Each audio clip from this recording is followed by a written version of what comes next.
Sérène Holloway avait appris à chuchoter, pas seulement à parler doucement, mais à se rendre presque inaudible, à compresser ses mots en souffles à peine perceptibles qui n'attireraient pas l'attention sur la seule chose chez elle que tout le monde semblait remarquer.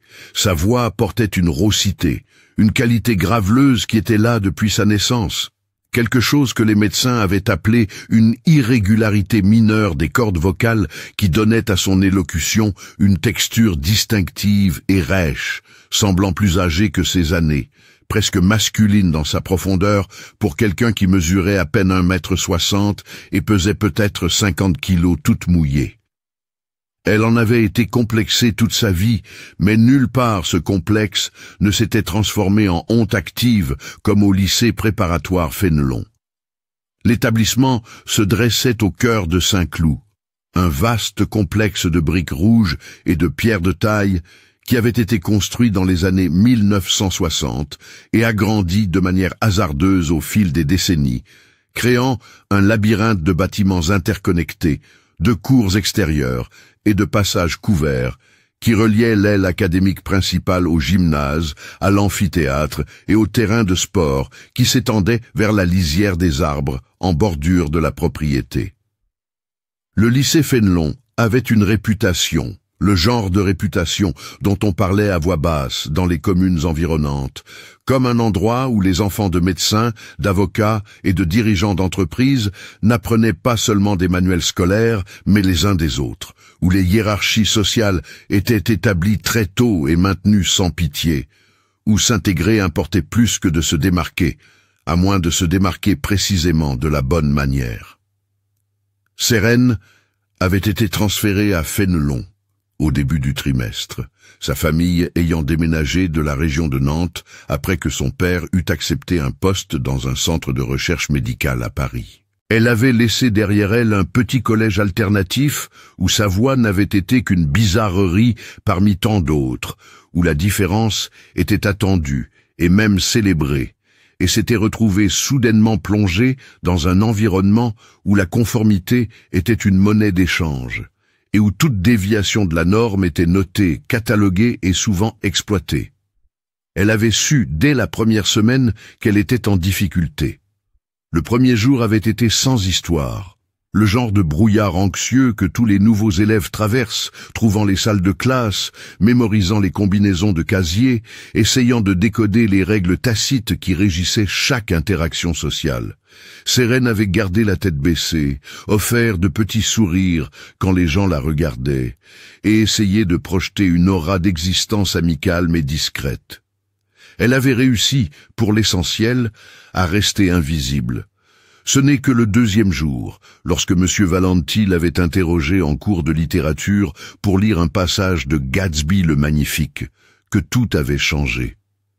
Elle s'était levée, s'était doucement éclairci la gorge et avait commencé à lire, sa voix graveleuse remplissant la salle de classe de la prose de Fitzgerald, et elle avait peut-être prononcé 3 phrases avant de l'entendre, le ricanement à peine réprimé quelque part derrière elle, puis un autre, puis un commentaire chuchoté qu'elle ne pouvait pas tout à fait distinguer, mais qu'elle pouvait certainement interpréter d'après le ton. M. Valenti avait froncé les sourcils, avait demandé le silence, et Sérène avait continué à lire, le visage brûlant, sa voix baissant encore plus, devenant presque inintelligible alors qu'elle se dépêchait de finir le paragraphe et se rasseyait presque en tombant sur sa chaise. Après le cours, une fille aux cheveux blonds parfaitement lissés et avec le genre d'assurance désinvolte qui vient de ne jamais avoir remis en question sa place dans le monde, s'était arrêtée à côté du bureau de Sérène, avait souri avec ce qui ressemblait à une véritable amitié et avait dit « Hé, ne t'inquiète pas pour ces crétins. Je trouve que ta voix est plutôt cool en fait, très unique. » Les mots avaient été gentils, mais quelque chose dans la façon de les dire, la légère emphase sur « unique » avait porté juste assez d'ambiguïté pour semer les graines du doute. Sérène avait souri en retour, avait marmonné des remerciements dans un murmure à peine audible, et s'était dépêchée d'aller à son cours suivant. À la fin de la première semaine, le schéma s'était installé. Sérène parlait le moins possible, et quand elle parlait, elle gardait sa voix basse, ses réponses brèves, ses contributions aux discussions en classe minimale. Elle déjeunait seule à la bibliothèque, s'appropriant une petite table près des fenêtres du fond qui donnaient sur la cour, et travaillait sur ses devoirs ou lisait, essayant de créer une bulle de détermination autour de sa solitude pour qu'elle ressemble à un choix plutôt qu'à une circonstance. Elle avait remarqué que la cantine fonctionnait selon une géographie sociale complexe, avec certaines tables revendiquées par certains groupes, la hiérarchie visible dans l'assurance de ceux qui s'asseyaient au centre de la grande salle par rapport à ceux qui se blottissaient à la périphérie, et elle avait calculé qu'il était plus sûr de s'abstenir complètement que de risquer de s'asseoir au mauvais endroit ou pire, de s'asseoir seul dans une salle pleine de gens. Ces cours étaient un mélange de matières préparatoires aux grandes écoles, le genre d'environnement académique rigoureux que ses parents avaient été heureux de lui assurer, et elle découvrit qu'elle pouvait se perdre dans le travail, que lorsqu'elle résolvait des équations, analysait des textes ou menait des expériences de laboratoire, le reste du monde s'effaçait et sa voix n'avait pas d'importance, car c'était son cerveau qui comptait. Ses professeurs semblaient l'apprécier, l'interrogeant moins fréquemment une fois qu'ils avaient réalisé qu'elle préférait rendre un travail écrit, plutôt que de participer oralement chaque fois que l'option existait. Et bien qu'elle sût que cet accommodement ne lui rendait probablement pas service à long terme, elle était reconnaissante pour ce répit. Le harcèlement commença petitement, si petitement qu'elle se convainquit presque qu'elle l'imaginait. Arnaud de Courville la remarqua la 2e semaine à Fénelon, ou plus précisément, remarqua sa voix. Arnaud était le genre d'élève qui semblait avoir été conçu par un comité cosmique chargé de créer l'archétype de l'aristocratie des lycées privés. 1,85 m, une carrure d'athlète entretenue par le rugby en équipe première, des cheveux bruns toujours parfaitement coiffés, une garde-robe qui affichait la richesse sans être ostentatoire, et le charisme facile de quelqu'un qui n'avait jamais connu un moment d'incertitude sociale. Il venait de ce que les autres élèves appelaient une vieille famille. Son père était une sorte de banquier d'affaires qui avait fait suffisamment de dons au lycée au fil des ans pour que le nom de Courville soit sur une plaque à l'extérieur de la nouvelle aile des sciences. Et il se déplaçait avec l'assurance inébranlable de quelqu'un qui savait que les conséquences, si elles venaient, seraient minimes et facilement gérables. La première interaction directe de Sérène avec Arnaud eut lieu dans le couloir principal, entre le 3e et le 4e cours, un corridor qui reliait l'aile académique au bâtiment des arts, assez large pour accueillir le flot d'élèves changeant de classe, mais créant tout de même des goulots d'étranglement inévitables près des casiers. Sérène était à son casier, changeant ses livres, quand quelqu'un la bouscula par derrière. Pas assez fort pour la faire trébucher, mais assez fermement pour lui faire lâcher le manuel qu'elle tenait. Elle s'était penchée pour le ramasser, avait marmonné « pardon » de cette voix basse qu'elle avait perfectionnée, et avait entendu la voix d'Arnaud, douce et amusée. « Mec, t'as entendu ça? C'est hilarant. » Elle avait levé les yeux pour le voir regarder ses amis, 2 autres joueurs de rugby dont elle ne connaissait pas les noms, tous les 3 souriants. « Hé, dis autre chose !» lui avait lancé Arnaud, et Sérène avait attrapé son livre, fermé son casier, et s'était éloignée rapidement, le visage chaud, le cœur battant. Le lendemain, Arnaud l'avait de nouveau bousculée. Même couloir, même heure. Et cette fois, quand elle n'avait pas réagi, ne l'avait même pas regardé, il lui avait crié « Allez, sois pas timide, on veut juste entendre cette super voix ». Ses amis avaient ri, et Sérène avait continué à marcher, était arrivée à son cours suivant et s'était assise à sa place, fixant son bureau jusqu'à ce que ses mains arrêtent de trembler. Dès la 3e semaine, cela se produisait quotidiennement. Pas toujours Arnaud, bien qu'il restât le principal instigateur, mais son cercle s'était élargi pour inclure d'autres personnes qui avaient compris le jeu, qui trouvaient amusant d'essayer de faire parler Sérène, de rire du son quand elle le faisait. Il lui posait des questions dans le couloir, lui demandait l'heure ou le chemin vers des salles de classe qu'il savait manifestement déjà trouver. Et quand elle répondait ou secouait simplement la tête et continuait à marcher, ils imitaient sa voix, baissant leur ton dans une raucité graveleuse exagérée, se faisant rire les uns les autres. Sérène commença à prendre des chemins différents entre les cours, traçant des itinéraires plus longs qui évitèrent le couloir principal aux heures de pointe. Elle programmait ses arrivées pour coïncider avec la sonnerie, se glissant dans les salles de classe juste au moment où elle commençait pour qu'il n'y ait pas de temps pour la conversation d'avant-cours. Elle cessa d'aller à la bibliothèque pour le déjeuner, craignant que le groupe d'Arnaud ne commence à s'y montrer, et trouva à la place un coin tranquille du balcon supérieur de l'amphithéâtre, un endroit derrière la dernière rangée de sièges où elle pouvait manger son sandwich et être raisonnablement sûre que personne ne la trouverait. Elle ne dit rien à personne. Pas à ses parents, qui demandaient chaque soir comment s'était passée l'école, et semblait satisfait de ses réponses vagues sur le fait de se faire des amis et de s'adapter à la charge de travail. Pas à ses professeurs, qui la voyaient comme une élève calme mais capable et n'avaient aucune idée des dynamiques sociales qui se déroulaient en dehors de leur salle de classe. Pas à la conseillère d'orientation, dont elle était passée devant le bureau des dizaines de fois sans jamais envisager d'y entrer. Que dirait-elle? Que les gens se moquaient de sa voix? Que quelqu'un la bousculait dans le couloir? Cela semblait trivial même dans son propre esprit, le genre de choses que les adultes lui diraient d'ignorer, de surmonter, de signaler si ça empirait, avec le message implicite que ce n'était pas encore assez grave pour justifier une intervention. Ce que Sérène ne disait à personne, ce qu'elle cachait activement à tout le monde à Fénelon, c'est qu'elle avait passé les 6 dernières années à s'entraîner au jiu-jitsu brésilien. Cela avait commencé quand elle était plus jeune, après que son oncle, un militaire de carrière qui avait servi en Irak et en Afghanistan, l'eut prise à part un soir lors d'une visite familiale et lui eut dit quelque chose qu'elle n'avait jamais oublié. Le monde n'est pas toujours juste avec les gens qui sont différents, et tu as quelque chose qui te fait sortir du lot. Tu peux laisser ça être une faiblesse, ou tu peux t'assurer que tu n'es jamais vraiment faible, même si les gens le pensent.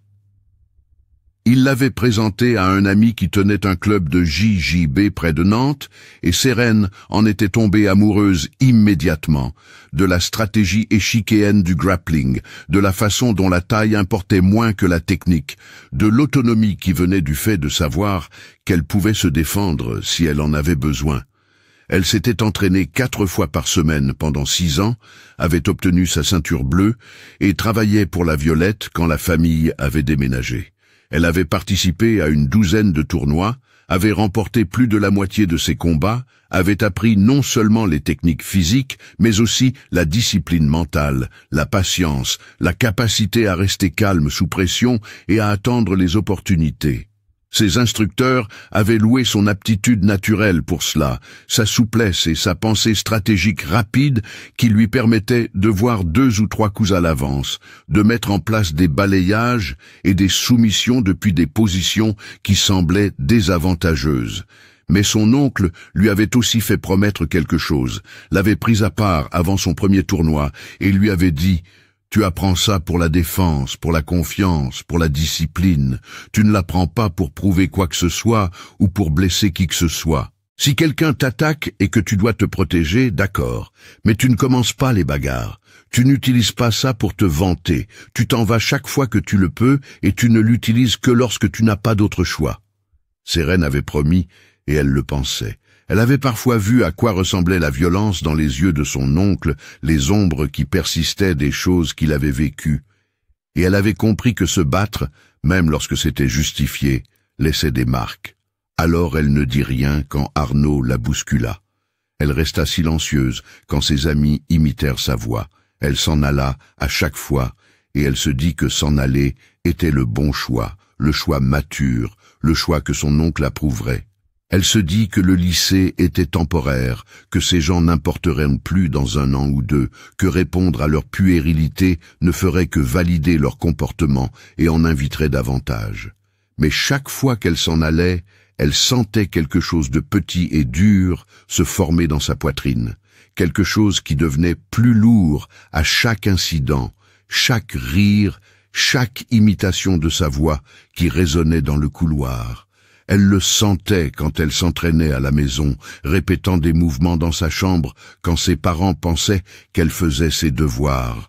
Le sentait quand elle avait trouvé un club de JJB local et allait aux sessions libres le week-end, combattant avec des gens qui la traitaient comme une partenaire d'entraînement et rien de plus. Elle le sentait et elle l'ignorait et elle continuait de s'en aller. La 4e semaine apporta un nouveau développement. Dashiell Chen apparut dans sa vision périphérique un lundi matin, se matérialisant à côté d'elle à la fontaine à eau près du gymnase, avec le genre d'amabilité décontractée qui suggérait qu'il n'avait pas remarqué ou ne se souciait pas de son statut social. « Tu es dans mon cours de biospé, non ?» avait-il demandé, et Sérène avait hoché la tête méfiante. « Je suis complètement perdu sur le chapitre de la respiration cellulaire. Tu comprends, toi ? Tu as l'air de suivre. » Il avait souri, une expression ouverte sans agenda apparent, et Sérène avait hésité, puis avait chuchoté sa réponse, quelque chose sur la chaîne de transport d'électrons et la synthèse de l'ATP. Et Dashiell avait écouté attentivement, posé une question de suivi, l'avait remercié sincèrement, et s'était éloigné avant qu'elle n'ait pleinement réalisé que quelqu'un avait volontairement choisi de lui parler. Dashiell réapparut 2 jours plus tard, cette fois à la bibliothèque où Sérène était prudemment retournée pendant le déjeuner, pensant que le groupe d'Arnaud ne la suivrait pas là. Dashiell avait demandé si le siège en face d'elle était pris, et quand elle avait secoué la tête, il s'était assis avec son propre déjeuner et un manuel de calcul, et ils avaient mangé dans un silence confortable pendant quelques minutes avant qu'ils ne lèvent les yeux et disent « Alors, c'est juste moi ou la cantine est une sorte de cauchemar ?» Sérène avait souri légèrement, hoché la tête, et Dashiell avait continué. « Je mange habituellement ici aussi, plus calme, mieux pour vraiment réfléchir. En plus, la cantine sent un mélange de nettoyant industriel et de regret. » Cela l'avait fait rire. Un petit son rapide qu'elle avait essayé de supprimer, mais n'avait pas été assez rapide pour arrêter, et Dashiell lui avait souri, content de lui. Ils avaient commencé à déjeuner ensemble après ça, pas tous les jours, mais assez souvent pour que Sérène commence à s'y attendre, à attendre avec impatience la fin du 4e cours, parce que cela signifiait qu'elle pourrait voir Dashiell à la bibliothèque. Il était différent de la plupart des élèves de Fénelon, de manière difficile à quantifier, quelque chose dans son attitude qui suggérait qu'il était présent au lycée, mais pas entièrement de celui-ci, observant les dynamiques sociales avec plus d'amusement que d'investissement. Il était grand, métis avec des traits qui suggéraient des origines asiatiques et blanches, avec des cheveux noirs qui tombaient sur son front et des lunettes qu'il remontait constamment sur son nez. Et il s'habillait dans un style que l'on ne pouvait décrire que comme délibérément froissé, comme s'il s'était habillé dans le noir et avait décidé que c'était suffisant. Il parlait surtout de cours, de livres qu'il lisait, de la mythologie élaborée de l'univers cinématographique Marvel, sur lequel Dashiell avait des opinions à la fois passionnées et étonnamment bien informées, de musique et de l'absurdité générale des hiérarchies sociales au lycée. Sérène se surprit à parler davantage quand ils n'étaient que tous les deux, sa voix toujours calme mais moins chuchotée. Et Dashiell ne fit jamais de commentaire à ce sujet, ne sembla jamais remarquer ou se soucier qu'elle sonnait différemment. Il la traitait comme une personne, comme quelqu'un dont les pensées étaient intéressantes et dont la compagnie était agréable, et c'était un contraste si frappant avec le reste de son expérience à Fénelon qu'elle devait parfois se rappeler de ne pas s'en méfier, de ne pas attendre que le couperet tombe. La 5e semaine, l'incident de la cantine se produisit.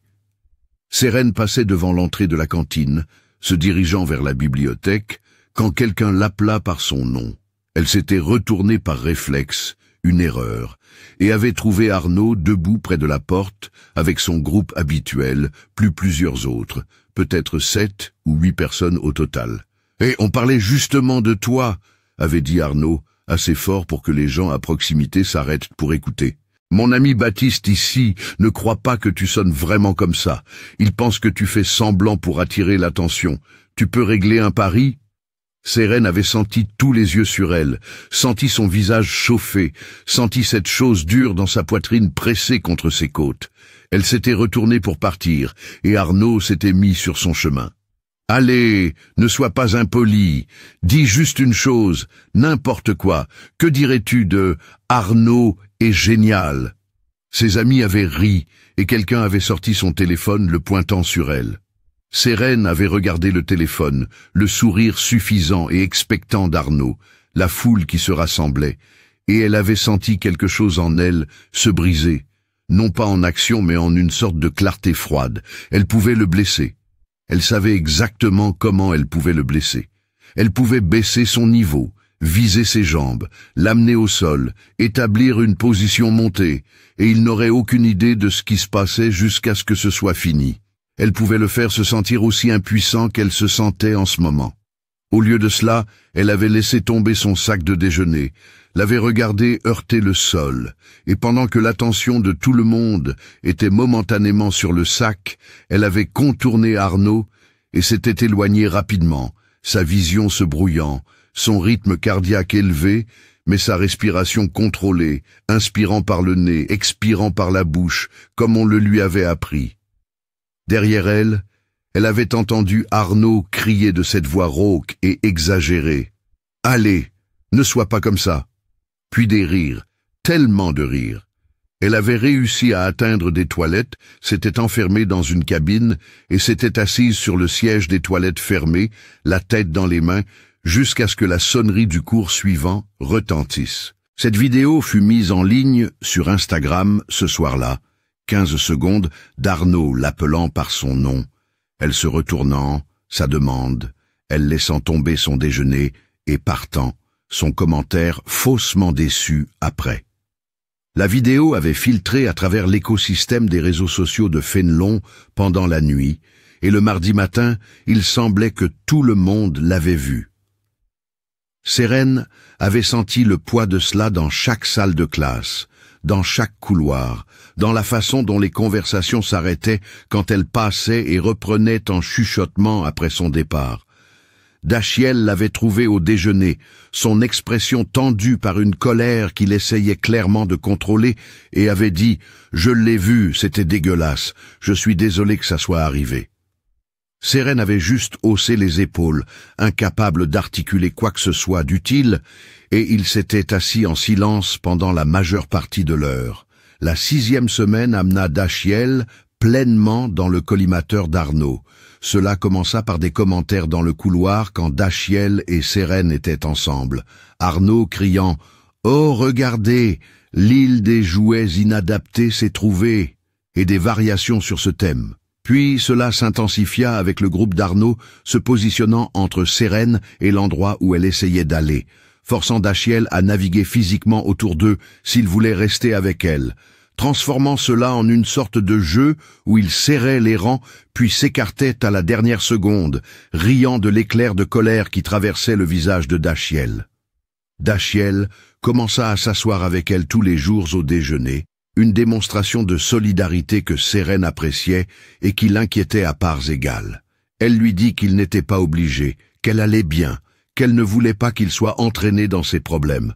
Dachiel l'avait regardé fixement et avait dit « Premièrement, ce ne sont pas tes problèmes. Ce sont les problèmes d'Arnaud qui est un connard, ce qui est un problème universel. Deuxièmement, je ne suis pas là par pitié. Je suis là parce que j'aime passer du temps avec toi. Tu es intelligente, tu es drôle quand tu te le permets, et tu as un excellent goût en matière de romans graphiques. Arnaud peut aller se faire foutre. » Le gros mot l'avait surprise, venant du comportement généralement doux de Dachiel, et elle avait souri malgré tout. Ils avaient commencé à s'envoyer des SMS aussi, de longues conversations décousues qui s'étiraient tard dans la soirée sur tout et rien. Le genre d'échange qui semblait parfois plus honnête que les interactions en face à face ne le permettait. Dashiell lui envoyait des mèmes, des recommandations de livres, des playlists qu'il avait créées sur Spotify, et Seren se surprenait à répondre d'une manière qu'elle n'aurait jamais osé à voix haute, utilisant le texte pour articuler des pensées qui semblaient trop vulnérables pour être dites. Ils parlaient de leur famille, de leurs projets après le bac, de leurs angoisses concernant l'avenir, et Seren commença à sentir quelque chose bouger dans sa poitrine. Cette chose dure et lourde commençant à se transformer en autre chose, quelque chose qui ressemblait dangereusement à de l'espoir. La 7e semaine, Arnaud les frappa tous les deux pendant le déjeuner. Seren et Dashiell étaient à la bibliothèque comme d'habitude, et quand l'heure se termina et qu'ils sortirent ensemble, Arnaud et 4 de ses amis attendaient dans le couloir, juste devant l'entrée de la bibliothèque. « Tiens, avait dit Arnaud, sa voix portant cette qualité particulière de menace théâtrale, jouant pour un public invisible. Si ce n'est pas la belle et la bête. Sauf que je ne suis pas sûr de qui est qui. Ses amis avaient ri consciencieusement. Dashiell avait essayé de passer, et Arnaud s'était déplacé pour le bloquer, avait posé une main sur la poitrine de Dashiell. « Où vas-tu si vite? On est en train d'avoir une conversation. » Dashiell avait repoussé la main d'Arnaud, dit « On accourt », et Arnaud l'avait poussé, pas fort, mais délibérément, testant les limites. Seren avait vu les mains de Dashiell se crisper en poing, l'avait vu les forcer à se détendre, et elle lui avait attrapé le bras, l'avait tiré, avait commencé à marcher rapidement. Derrière eux, Arnaud avait crié « C'est ça !» Laisse la fille avec la voix d'homme te protéger, et ses amis avaient hurlé de rire. Ils étaient arrivés au cours suivant de Dashiell, et Seren avait dit, la voix à peine audible, « Je suis désolé !» Et Dashiell avait secoué la tête. « Ne t'excuse pas pour lui, ce n'est pas de ta faute. » Mais Seren avait vu l'humiliation dans ses yeux, la colère impuissante d'avoir été poussée et d'avoir choisi de ne pas riposter, et elle avait senti la culpabilité s'installer sur elle comme un poids. C'était sa faute. Si Dashiell ne s'était pas lié d'amitié avec elle, n'avait pas choisi de s'asseoir avec elle, ne s'était pas associé à la cible désignée de l'école, il irait bien. Il serait invisible de toutes les bonnes manières. Cette nuit-là, allongé dans son lit, Seren s'était permis de l'imaginer. S'était permis de visualiser s'approcher d'Arnaud, attendre qu'il la pousse comme il avait poussé Dashiell, puis répondre. Elle le voyait si clairement.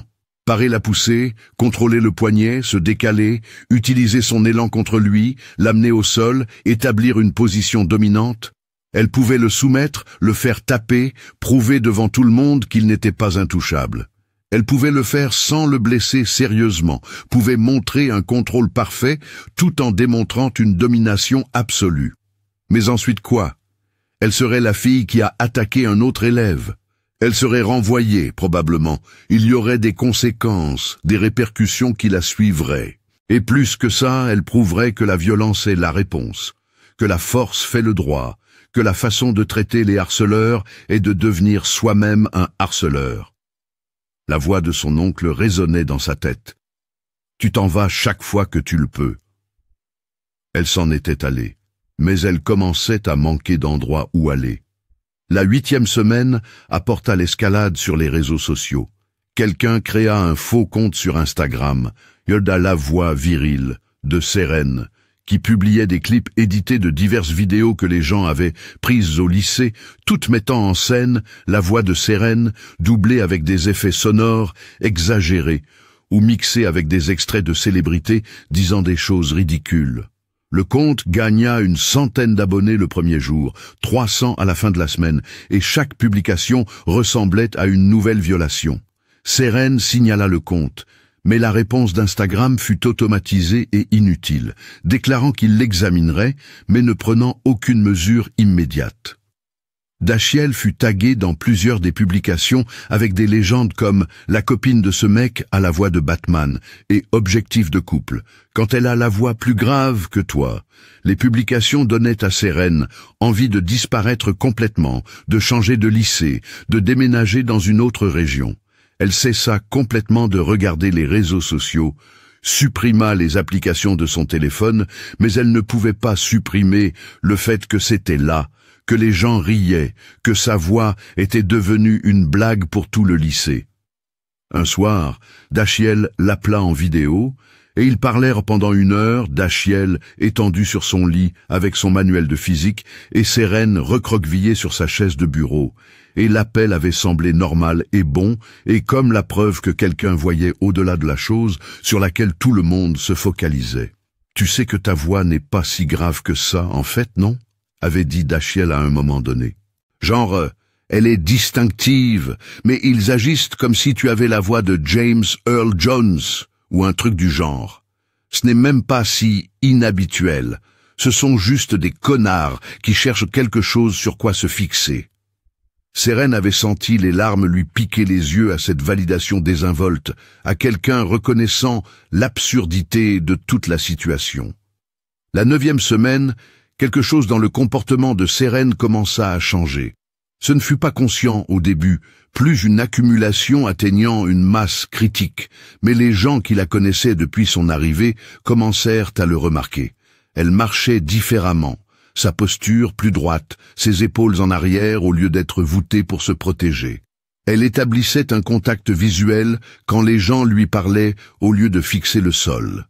Elle ne chuchotait plus autant, laissant sa voix naturelle émerger en classe quand les professeurs l'interrogeaient, et si les gens ricanaient, elle ne se recroquevillait plus comme avant. Le changement était autant interne qu'externe. Cette chose dure dans sa poitrine, ce poids qu'elle portait, s'était transformé en autre chose, quelque chose qui ressemblait à de l'énergie compressée, comme un ressort se tendant de plus en plus. Elle se surprit à moins penser à s'en aller et plus au mécanisme de sa réponse si elle arrêtait de marcher. Elle se surprit à analyser la posture d'Arnaud, son équilibre, son centre de gravité, cataloguant ses tics physiques comme elle le ferait avec un adversaire en tournoi. Elle commença à aller au club de JJB local 3 fois par semaine, au lieu de seulement le week-end, combattant plus durement que nécessaire, acceptant des combats avec des personnes de 20 kilos plus lourdes qu'elle et travaillant jusqu'à l'épuisement, canalisant tout ce qu'elle ne pouvait pas exprimer au lycée sur les tatamis. Son entraîneur le remarqua, la prit à part après une séance particulièrement intense où elle avait fait taper un adversaire beaucoup plus grand. « Tu combats avec colère », avait-il dit. « Pas nécessairement mauvais, mais je le vois. Il se passe quelque chose ?» Seren avait haussé les épaules, dit que c'était juste le stress du lycée, et son entraîneur l'avait étudié un moment avant d'hocher la tête. La colère peut te nourrir, mais ne la laisse pas te contrôler.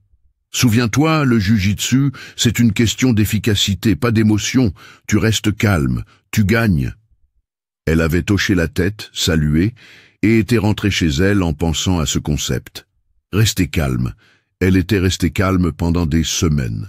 Où cela l'avait-il mené? La 10e semaine, Arnaud alla trop loin. C'était un vendredi, fin de journée, et Seren était à son casier, en train de rassembler ses affaires pour le week-end, quand elle sentit quelqu'un s'approcher derrière elle, trop près, violant son espace personnel. Elle s'était retournée pour trouver Arnaud là, ses amis le flanquant comme toujours. « Salut !» avait-il dit, son ton conversationnel, presque amical. « Je veux m'excuser. » Seren s'était figée, méfiante, attendant la chute. Arnaud avait continué. « Non, vraiment. Je pense qu'on a mal commencé. Je me disais qu'on pourrait peut-être repartir de zéro. Qu'est-ce que tu en dis ?» Il avait tendu la main pour une poignée de main, et Seren l'avait regardé, avait regardé son visage, essayant de lire son intention. Quelque chose dans ses yeux, une lueur d'amusement à peine réprimée, l'avertit, mais une partie d'elle voulait y croire, voulait penser que peut-être cela pourrait se terminer sans confrontation.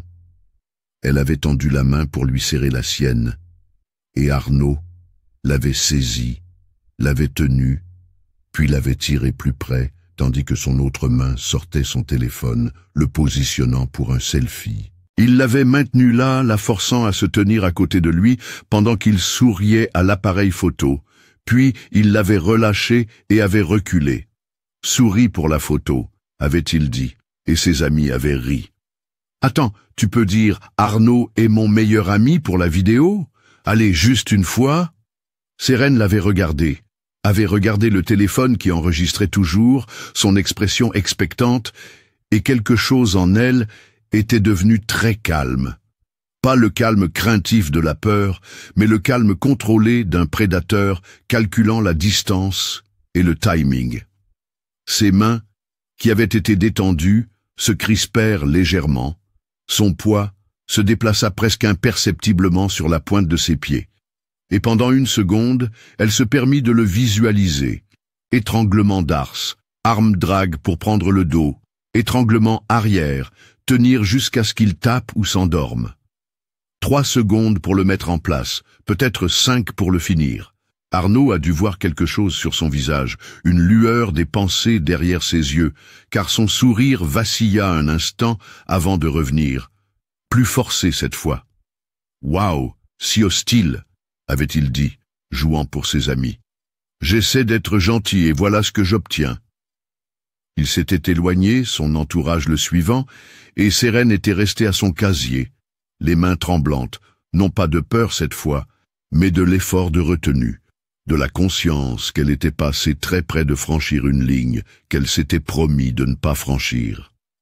Ce week-end-là, elle s'était assise avec elle-même et ses pensées et s'était forcée à affronter ce qui se passait. Elle changeait. La personne qui était arrivée à Fénelon 10 semaines plus tôt, qui avait été prête à disparaître dans les murs pour éviter les conflits, était remplacée par quelqu'un d'autre, quelqu'un de plus dur, de plus en colère et moins disposé à accepter les abus au nom de la sagesse. Une partie d'elle était reconnaissante pour cette évolution, la voyait comme une armure nécessaire. Une partie d'elle s'inquiétait de devenir le genre de personne contre laquelle son oncle l'avait mise en garde. Quelqu'un qui cherche des excuses pour utiliser ce qu'il sait, qui laisse l'ego et la blessure l'emporter sur le jugement. Elle avait envoyé un SMS à Dachiel tard le dimanche soir. « Penses-tu qu'il y a un moment où ne pas riposter est en fait le mauvais choix ?» Il avait répondu presque immédiatement, philosophiquement ou personnellement. Elle avait tapé « les deux, je suppose », et avait attendu. Sa réponse avait pris plus de temps, assez longtemps pour qu'elle pense qu'il s'était peut-être endormi, mais ensuite, son téléphone avait vibré. Je pense qu'il y a une différence entre ne pas riposter et être une victime. Tu peux te défendre sans utiliser tes poings. Mais je pense aussi que si quelqu'un t'attaque physiquement, te défendre n'est pas mal. C'est l'initiation qui est le problème. Pourquoi? Que se passe-t-il? Elle avait fixé sa question pendant un long moment, tapé et effacé plusieurs réponses, et avait finalement opté pour « je réfléchis juste, j'en ai marre de sentir que je perds en refusant de jouer à leur jeu. » Dachiel, tu ne perds pas, tu refuses de participer à quelque chose de stupide. C'est différent, mais je comprends, j'en ai marre aussi. Sérène, penserais-tu moins de bien de moi si j'arrêtais de m'en aller? Dachiel, je penserais que tu es humaine, mais je m'inquiéterais aussi de ce qu'ils feraient en représailles.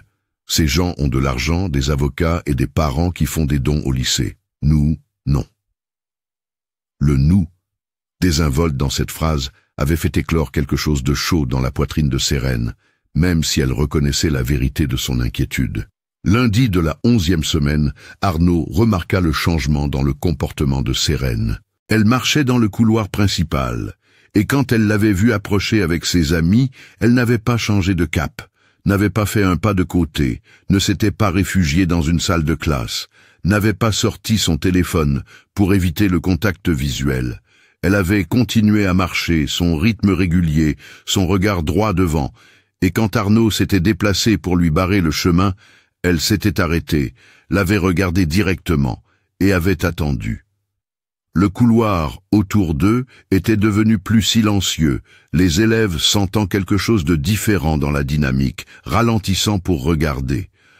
Arnaud avait semblé momentanément incertain, puis s'était repris, avait souri de son sourire suffisant, habituel. « Excusez-moi », avait-il dit, exagérant la courtoisie. vous êtes sur mon chemin. Sérène avait soutenu son regard, n'avait rien dit, et après un temps, Arnaud s'était écarté avec une révérence exagérée, disant « Je vous en prie, continuez », dans une parodie de formalité. Sérène était passée devant lui, avait senti ses yeux dans son dos, avait entendu un de ses amis marmonner « C'était quoi, ça ?» Et la réponse d'Arnaud, incertaine « Je ne sais pas, bizarre ». Cet après-midi-là, Dachiel l'avait trouvée après les cours sur le parking où elle déverrouillait son vélo du râtelier. « Les gens disent que tu as tenu tête à Arnaud dans le couloir », avait-il dit, et Sérène avait haussé les épaules. « Je n'ai rien fait. Je n'ai juste pas bougé. » Dachiel avait étudié son visage. « Tu as l'air différente. Genre, toute ton énergie est différente. Il s'est passé quelque chose ce week-end. » Sérène avait réfléchi à la façon de répondre, s'était contentée d'une vérité partielle. « J'ai juste décidé que j'en avais fini d'avoir peur. Je ne vais rien commencer, mais je ne vais pas continuer à agir comme si c'était moi qui devais avoir honte. » Dachiel avait souri à cela, une véritable expression d'approbation et de soulagement. « Bien. Tu ne devrais pas. Rien de tout ça n'est de ta faute. » Puis son expression avait changé, était devenue plus sérieuse. « Mais sois prudente, d'accord ? Arnaud n'aime pas ne pas être en contrôle. S'il sent que tu le défies, il pourrait intensifier. » Sérène avait hoché la tête, touchée par son inquiétude, et avait dit « Je sais, je n'essaie pas de le défier. Je ne vais juste plus me cacher. » Ce soir-là, Arnaud publia une nouvelle vidéo dans sa story Instagram, une compilation de clips de Sérène dans divers couloirs et salles de classe, tous axés sur les moments où elle parlait, avec la légende « Le Batman de Fénelon parle ». Pourquoi elle essaie même. Sérène la vit parce qu'apparemment quelqu'un au lycée l'avait capturée et envoyée à la moitié du corps étudiant. Pour la première fois depuis le début du harcèlement, Sérène ne ressentit pas d'humiliation en la voyant. Elle ressentit de la colère, propre et clarifiante, et sous la colère, elle sentit autre chose, quelque chose qui ressemblait à une certitude s'installant. La 12e semaine commença par un incident dans la salle informatique. Sérène et Dachiel travaillaient sur un projet de groupe, assis à des ordinateurs adjacents, quand le groupe d'Arnaud entra pour leur heure de cours programmée. Arnaud était passé devant l'ordinateur de Sérène, s'était arrêté et avait dit « Hé, Dachiel, ta copine peut demander quelque chose au prof pour nous, on veut l'entendre le faire. » Dachiel s'était retourné sur sa chaise, la mâchoire serrée, et avait dit « Laisse-nous tranquille, Arnaud. » Arnaud s'était appuyé sur le bureau entre eux, sa posture décontractée mais sa présence délibérément intrusive. « Je ne te parle pas. Je lui parle à elle. Allez, juste une question au prof. Demande-lui si on peut partir plus tôt aujourd'hui. Utilise ta jolie voix. » Il avait souri de sa propre blague, et ses amis s'étaient positionnés autour de la zone, créant un public. Sérène avait continué à taper, l'ignorant, et Arnaud avait tendu la main et fermé son ordinateur portable.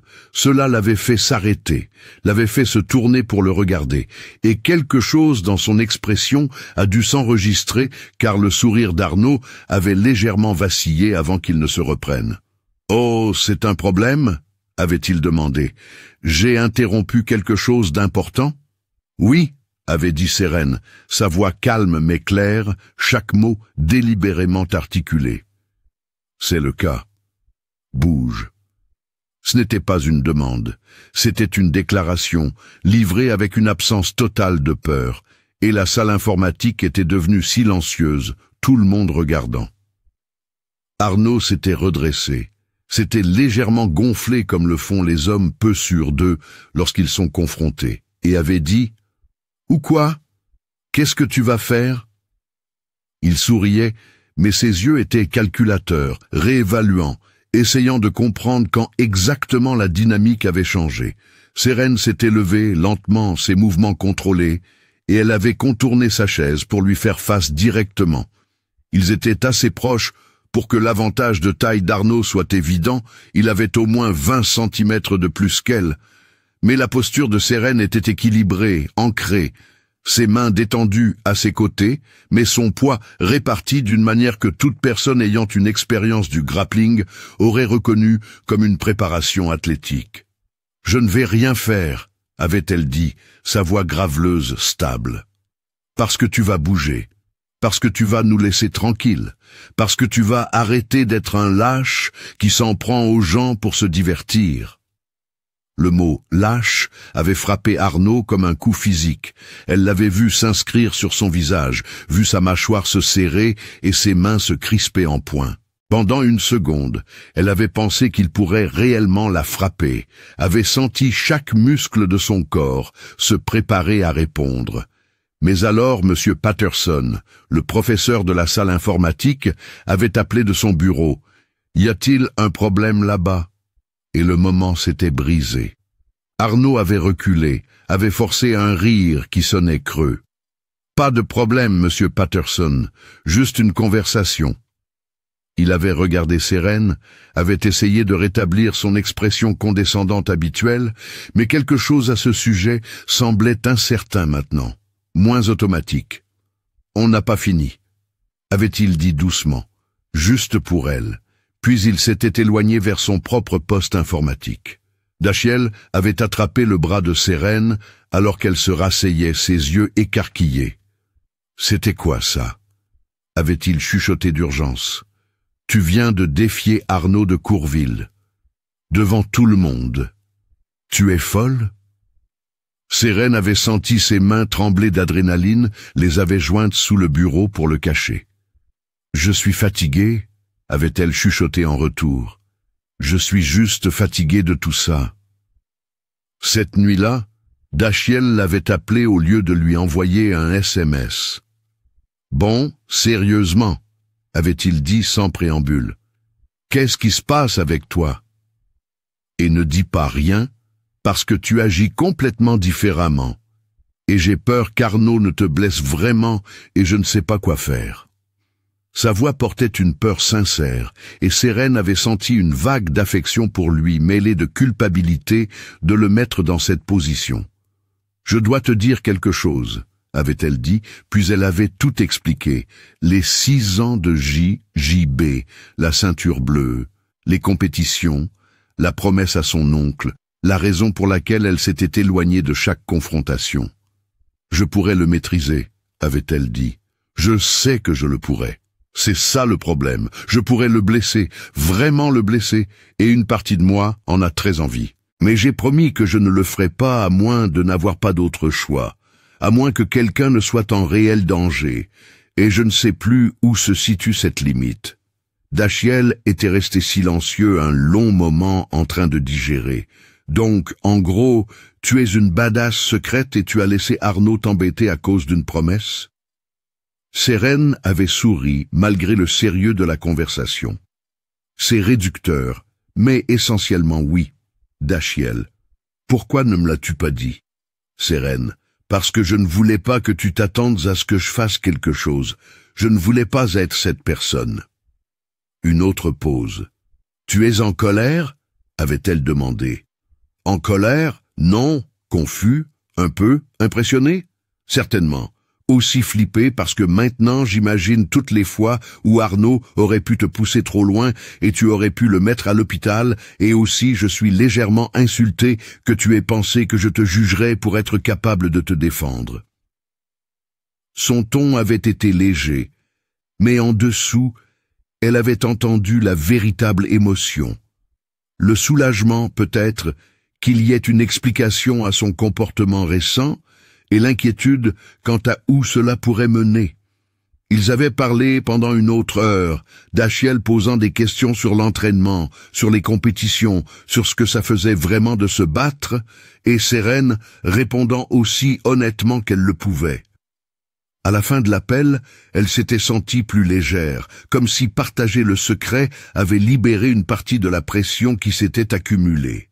« Promets-moi quelque chose », avait dit Dachiel avant qu'il ne raccroche. « Promets que si tu décides d'arrêter de t'en aller, tu me le diras d'abord. Pas pour t'arrêter, juste pour que je sois préparé. Marché conclu? Sérène avait promis. Mercredi de la 12e semaine, l'incident de la cantine qui allait préparer le terrain pour tout ce qui suivit se produisit. Sérène avait décidé de manger à la cantine au lieu de la bibliothèque. Un choix délibéré pour arrêter de se cacher, et Dachiel l'avait rejointe, tous deux assis à une petite table près des fenêtres, délibérément à découvert plutôt qu'à la périphérie. Ils étaient à mi-chemin de leur déjeuner quand le groupe d'Arnaud s'était approché, 7 ou 8 d'entre eux, et la cantine autour d'eux était devenue notablement plus silencieuse, les élèves sentant le drame. « Tiens, tiens !» avait dit Arnaud, debout à côté de leur table, les bras croisés. « Regardez qui a décidé de rejoindre la civilisation. Nous sommes honorés. » Son ton avait été moqueur, mais il y avait une pointe d'agressivité, quelque chose de plus tranchant que sa cruauté théâtrale habituelle. Il était encore sous le choc de la confrontation de la salle informatique, réalisa Sérène, essayant toujours de rétablir sa domination.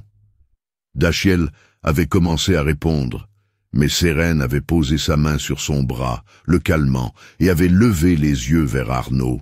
« Qu'est-ce que tu veux ?»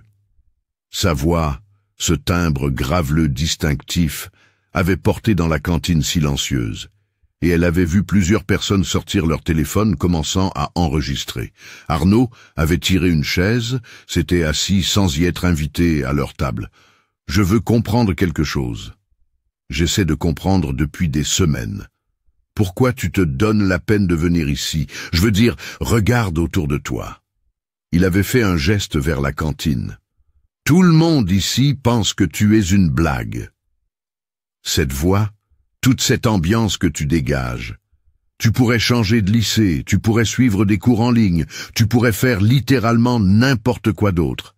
Mais tu continues de venir, de t'infliger à tout le monde. Pourquoi? La question avait été conçue pour blesser, et elle l'avait fait, Sérène la sentit atterrir comme un coup de poing à l'estomac. Mais elle avait gardé une expression neutre, avait maintenu le contact visuel. Parce que j'ai tout à fait le droit d'être ici, comme toi. Sa voix n'avait pas vacillé. Arnaud avait ri, mais ça sonnait forcé. D'accord, bien sûr. Eh bien, laisse-moi t'expliquer quelque chose. Il y a une hiérarchie ici, d'accord? Il y a des gens qui ont leur place, et des gens qui ne l'ont pas. Et toi? Il s'était penché en avant. Tu n'as pas ta place. Tu es ici en sursis, et plus tôt tu l'accepteras et disparaîtras. Mieux ce sera pour tout le monde. Dachiel s'était alors levé, sa chaise raclant bruyamment. Ça suffit. Tu dois partir. Maintenant. Arnaud l'avait regardé, puis s'était levé à son tour, s'approchant, utilisant son avantage de taille. Ou quoi, Chen? Tu vas faire quelque chose, parce que de là où je suis, tu es encore plus pathétique qu'elle. Au moins, elle a une excuse pour cette voix. Quelle est la tienne pour être un loser complet? Sérène s'était levée aussi, se positionnant entre eux, et le mouvement avait été instinctif, protecteur, son corps répondant avant que son cerveau ne s'engage pleinement. Elle avait posé sa main sur la poitrine de Dachiel, le repoussant doucement, et s'était tournée pour faire face à Arnaud. Laisse-le tranquille, il ne fait pas partie de ça. Sa voix avait été basse, contrôlée, mais quelque chose dans son ton avait fait faire un petit pas en arrière à Arnaud. « Oh, protectrice maintenant ?» Arnaud avait retrouvé son sourire suffisant. « C'est mignon. Très bien. Simplifions les choses. » Il avait pris le plateau repas de Sérène, l'avait tenu un instant, puis l'avait renversé, la nourriture et la boisson se répandant sur la table et sur le sol, une partie éclaboussant le t-shirt de Sérène. La cantine avait éclaté en bruit, des halètements, des rires et des exclamations choquées, et des téléphones étaient apparus partout, des dizaines, tous enregistrant. Sérène avait baissé les yeux sur son déjeuner ruiné, sur le désordre sur ses vêtements, puis les avait relevés vers Arnaud, et quelque chose sur son visage a dû transmettre ses pensées, car Arnaud avait encore reculé, son expression oscillant entre le triomphe et l'incertitude. Les mains de Sérène s'étaient crispées en poing. Sa respiration avait changé, plus profonde et plus contrôlée, et elle avait senti chaque technique qu'elle connaissait défiler dans son esprit, un catalogue d'options, chacune tentante. Dachiel lui avait attrapé le bras. « Ne fais pas ça », avait-il dit doucement, avec urgence. « Sérène, non, il n'en vaut pas la peine. » Et quelque chose dans le fait d'entendre son nom, dans l'inquiétude sincère de la voix de Dachiel, avait percé la brume rouge qui se formait au bord de sa vision. Elle avait desserré ses poings, avait pris une inspiration, puis s'était penchée pour commencer à ramasser le désordre.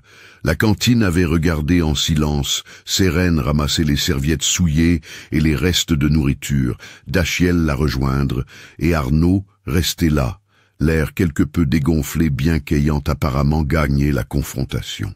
« C'est ce que je pensais », avait finalement dit Arnaud, mais même lui semblait savoir que les mots étaient creux. Il s'était éloigné avec ses amis, et la cantine était lentement revenue à son volume normal, mais les vidéos avaient déjà commencé à être mises en ligne, un autre moment viral dans l'humiliation continue de Sérène. Cet après-midi-là, la vidéo s'était répandue sur les réseaux sociaux de Fénelon. Sérène était rentrée chez elle, avait pris une douche, s'était changée et s'était allongée sur son lit en fixant le plafond, sentant quelque chose de fondamental changer en elle. Elle avait tenu sa promesse. Elle s'en était allée encore une fois. Elle avait pris le chemin de la sagesse encore une fois. Et elle se sentait pire que si elle avait riposté, sentait l'humiliation et la colère impuissante s'installer dans ses os comme un poison. Son oncle appela ce soir-là, leur conversation vidéo hebdomadaire qu'elle avait maintenue depuis le déménagement. Il avait jeté un coup d'œil à son visage et avait demandé ce qui n'allait pas. Sérène avait essayé de détourner la conversation, mais il avait insisté, et finalement elle lui avait tout raconté. Le harcèlement, l'escalade, la vidéo d'aujourd'hui, tout. Il avait écouté sans l'interrompre, son expression devenant progressivement plus sombre. Quand elle eut fini, il resta silencieux un long moment. Puis il dit « Je dois te dire quelque chose à propos de cette promesse que je t'ai demandé de faire, sur le fait de s'en aller. » Sérène avait hoché la tête, attendant. Je t'ai demandé de faire cette promesse parce que je ne voulais pas que tu deviennes quelqu'un qui utilise la violence en premier recours. Je ne voulais pas que tu sois comme moi, quelqu'un qui avait été tellement conditionné à se battre que j'avais oublié comment ne pas me battre. Mais voici ce que je ne t'ai pas dit, ce que j'aurais dû te dire. Il y a une différence entre choisir la paix et accepter la victimisation. Choisir la paix depuis une position de force est admirable. Accepter les abus parce que tu as peur de ce que tu pourrais faire si tu ne le faisais pas, ce n'est pas ce que je voulais pour toi. Il s'était penché plus près de sa caméra. Si quelqu'un t'attaque, tu te défends. Ce n'est pas rompre ta promesse, c'est survivre.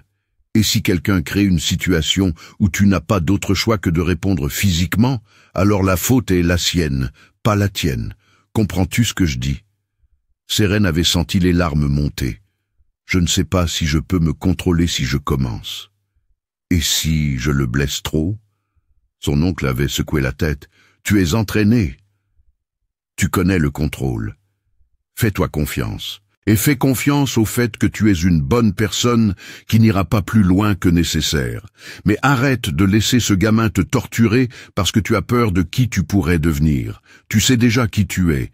Tu es quelqu'un qui a fait preuve d'une retenue remarquable dans des circonstances impossibles. Tu n'es pas un monstre, tu es juste une personne qui a été poussée trop loin. Après la fin de l'appel, Sérène était restée avec ces mots, les avait laissés s'installer dans sa compréhension de la situation. La promesse n'avait pas été de ne jamais se défendre, elle avait été de ne jamais être l'instigatrice, de ne jamais utiliser ses compétences pour dominer ou intimider. Elle avait respecté cela, mais elle l'avait poussé plus loin que son oncle ne l'avait prévu. C'était martyriser au nom de la paix. Et pourquoi? Pour qu'Arnaud puisse avoir carte blanche pour lui rendre la vie misérable. Pour que tous les autres élèves de Fénelon apprennent que rester silencieux est récompensé et que se défendre est puni. Elle était allée au club ce soir-là. session libre tardive, et avait combattu pendant 2 heures d'affilée, travaillant ses positions, répétant ses sorties, acceptant les défis de tous ceux qui étaient disponibles. Son entraîneur avait regardé depuis le bord du tatami, et quand elle s'était finalement arrêtée, épuisée, et l'esprit clair pour la première fois depuis des semaines, il l'avait appelée. Quoi que tu sois en train de régler, on dirait que tu es sur le point de trouver la solution. Souviens-toi juste, le jiu-jitsu, c'est une question de levier, de timing et de patience. Tu attends ton moment. Et puis tu le saisis, mais tu le saisis proprement, sans émotion, juste de la technique. Vendredi matin, Sérène entra à Fénelon en se sentant fondamentalement différente de tous les autres jours depuis son arrivée. Sa posture était droite, son regard direct, et les élèves le remarquèrent, lui laissant un plus grand espace dans les couloirs sans nécessairement comprendre pourquoi. Elle retrouva Dachiel à son casier, et il lui jeta un coup d'œil et dit « D'accord, que s'est-il passé ?» Elle sourit légèrement. « J'ai parlé à mon oncle. J'ai compris certaines choses. » Dachiel étudia son visage. « Tu vas bien ?» Sérène hocha la tête. « J'en ai fini de ne pas aller bien. » Cet après-midi-là, dernière heure, Sérène se dirigeait vers son casier quand elle entendit des voix fortes venant du couloir près du gymnase. Elle suivit le son et trouva Dachiel adossé à un mur. Arnaud se tenant près, trop près, avec 3 de ses amis, formant un demi-cercle. « J'en ai tellement marre de toi, disait Arnaud. Tu te prends pour un héros à t'asseoir avec cette cinglée tous les jours? Tu penses que tu fais une déclaration? Tout ce que tu fais, c'est te mettre une cible dans le dos. » Dachiel avait essayé de se décaler et Arnaud l'avait repoussé contre le mur, plus fort cette fois. « Je te parle.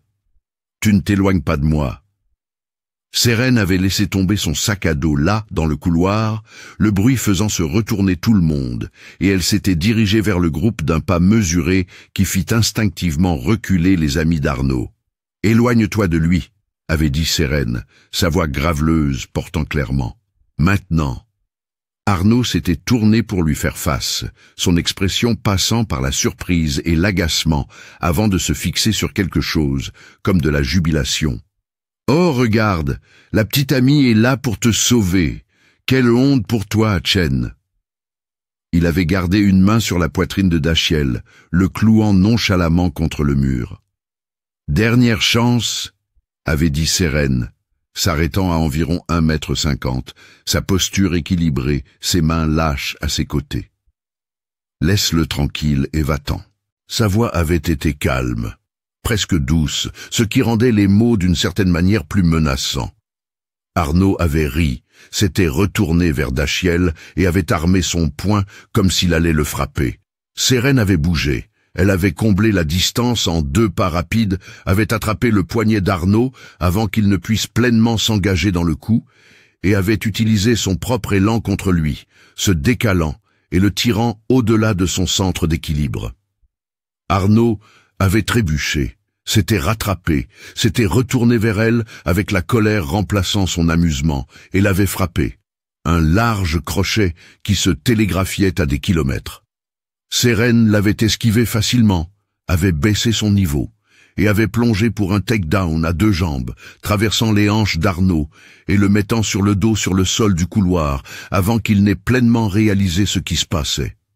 Le son de son dos heurtant le sol avait résonné dans le couloir soudainement silencieux, et Sérène avait immédiatement établi une position montée, ses genoux serrés contre ses côtes, son poids correctement réparti, pour lui rendre presque impossible de la désarçonner. Arnaud avait quand même essayé, avait ponté ses hanches et l'avait poussé, et Sérène avait suivi le mouvement facilement, avait maintenu sa position avec le genre de précision technique qui vient d'années de pratique. « Lâche-moi !» avait crié Arnaud, son visage rougissant, et il avait essayé de la frapper depuis son dos, des coups sauvages et désespérés que Sérène avait bloqués ou évités sans effort. Autour d'eux, des élèves s'étaient matérialisés de partout, formant un cercle, téléphone sorti, tout le monde criant, et les amis d'Arnaud avaient commencé à avancer, mais Dachiel s'était interposé, les bras écartés, criant « Non !» avec assez de force pour qu'il s'arrête réellement. Sérène était entièrement concentrée sur Arnaud, qui se débattait et se tordait sous elle, essayant tout ce qu'il pouvait imaginer pour s'échapper, ses mouvements devenant plus paniqués à mesure que rien ne fonctionnait. Elle avait contrôlé ses poignets, avait gardé son poids centré et bas, et avait parlé doucement, juste pour lui « Je t'ai dit de le laisser tranquille, tu n'as pas écouté ». Arnaud avait essayé de lui cracher dessus, avait tourné la tête pour appeler ses amis, et sa voix était aiguë et tendue « Enlevez-la de moi, aidez-moi !» C'est alors que Sérène réalisa quelque chose. Elle l'avait monté, elle avait établi sa domination, elle avait prouvé son point. Elle pouvait passer à une soumission, pouvait l'étrangler jusqu'à l'inconscience si elle le voulait, pouvait le faire taper devant tout le monde. Et une partie d'elle voulait ça, voulait finir ce qu'elle avait commencé, voulait le faire se sentir aussi impuissant qu'il l'avait fait se sentir pendant des semaines. Mais en le regardant, en voyant la panique dans ses yeux, la peur sincère, elle sentit la colère s'évanouir, remplacée par quelque chose comme de la pitié. Il avait l'air pathétique, il avait l'air exactement de ce qu'il était, un harceleur qui n'avait jamais été défié, dont toute l'identité s'effondrait au moment où quelqu'un ripostait. Elle était sur le point de descendre de lui, sur le point d'y mettre fin selon ses propres termes, quand Arnaud avait hurlé.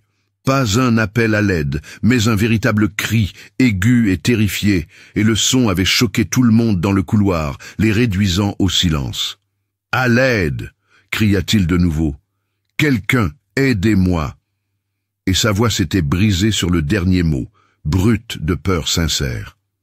Ce qu'Arnaud ne savait pas, ce qu'aucun d'entre eux ne savait, c'est que le bureau du proviseur Rocher était juste au coin du couloir, à peut-être 15 mètres, et que sa porte était ouverte. Le cri le fit accourir, le fit entrer dans le couloir à toute vitesse, juste au moment où Sérène réalisait ce qui allait se passer et comprenait que tout venait de changer. « Qu'est-ce qui se passe ici ?» La voix du proviseur Rocher avait retenti dans le couloir, et le cercle d'élèves s'était immédiatement écarté. Rocher était un homme noir d'une 50aine d'années qui projetait normalement une autorité administrative calme, mais dont le visage montrait maintenant une véritable alarme.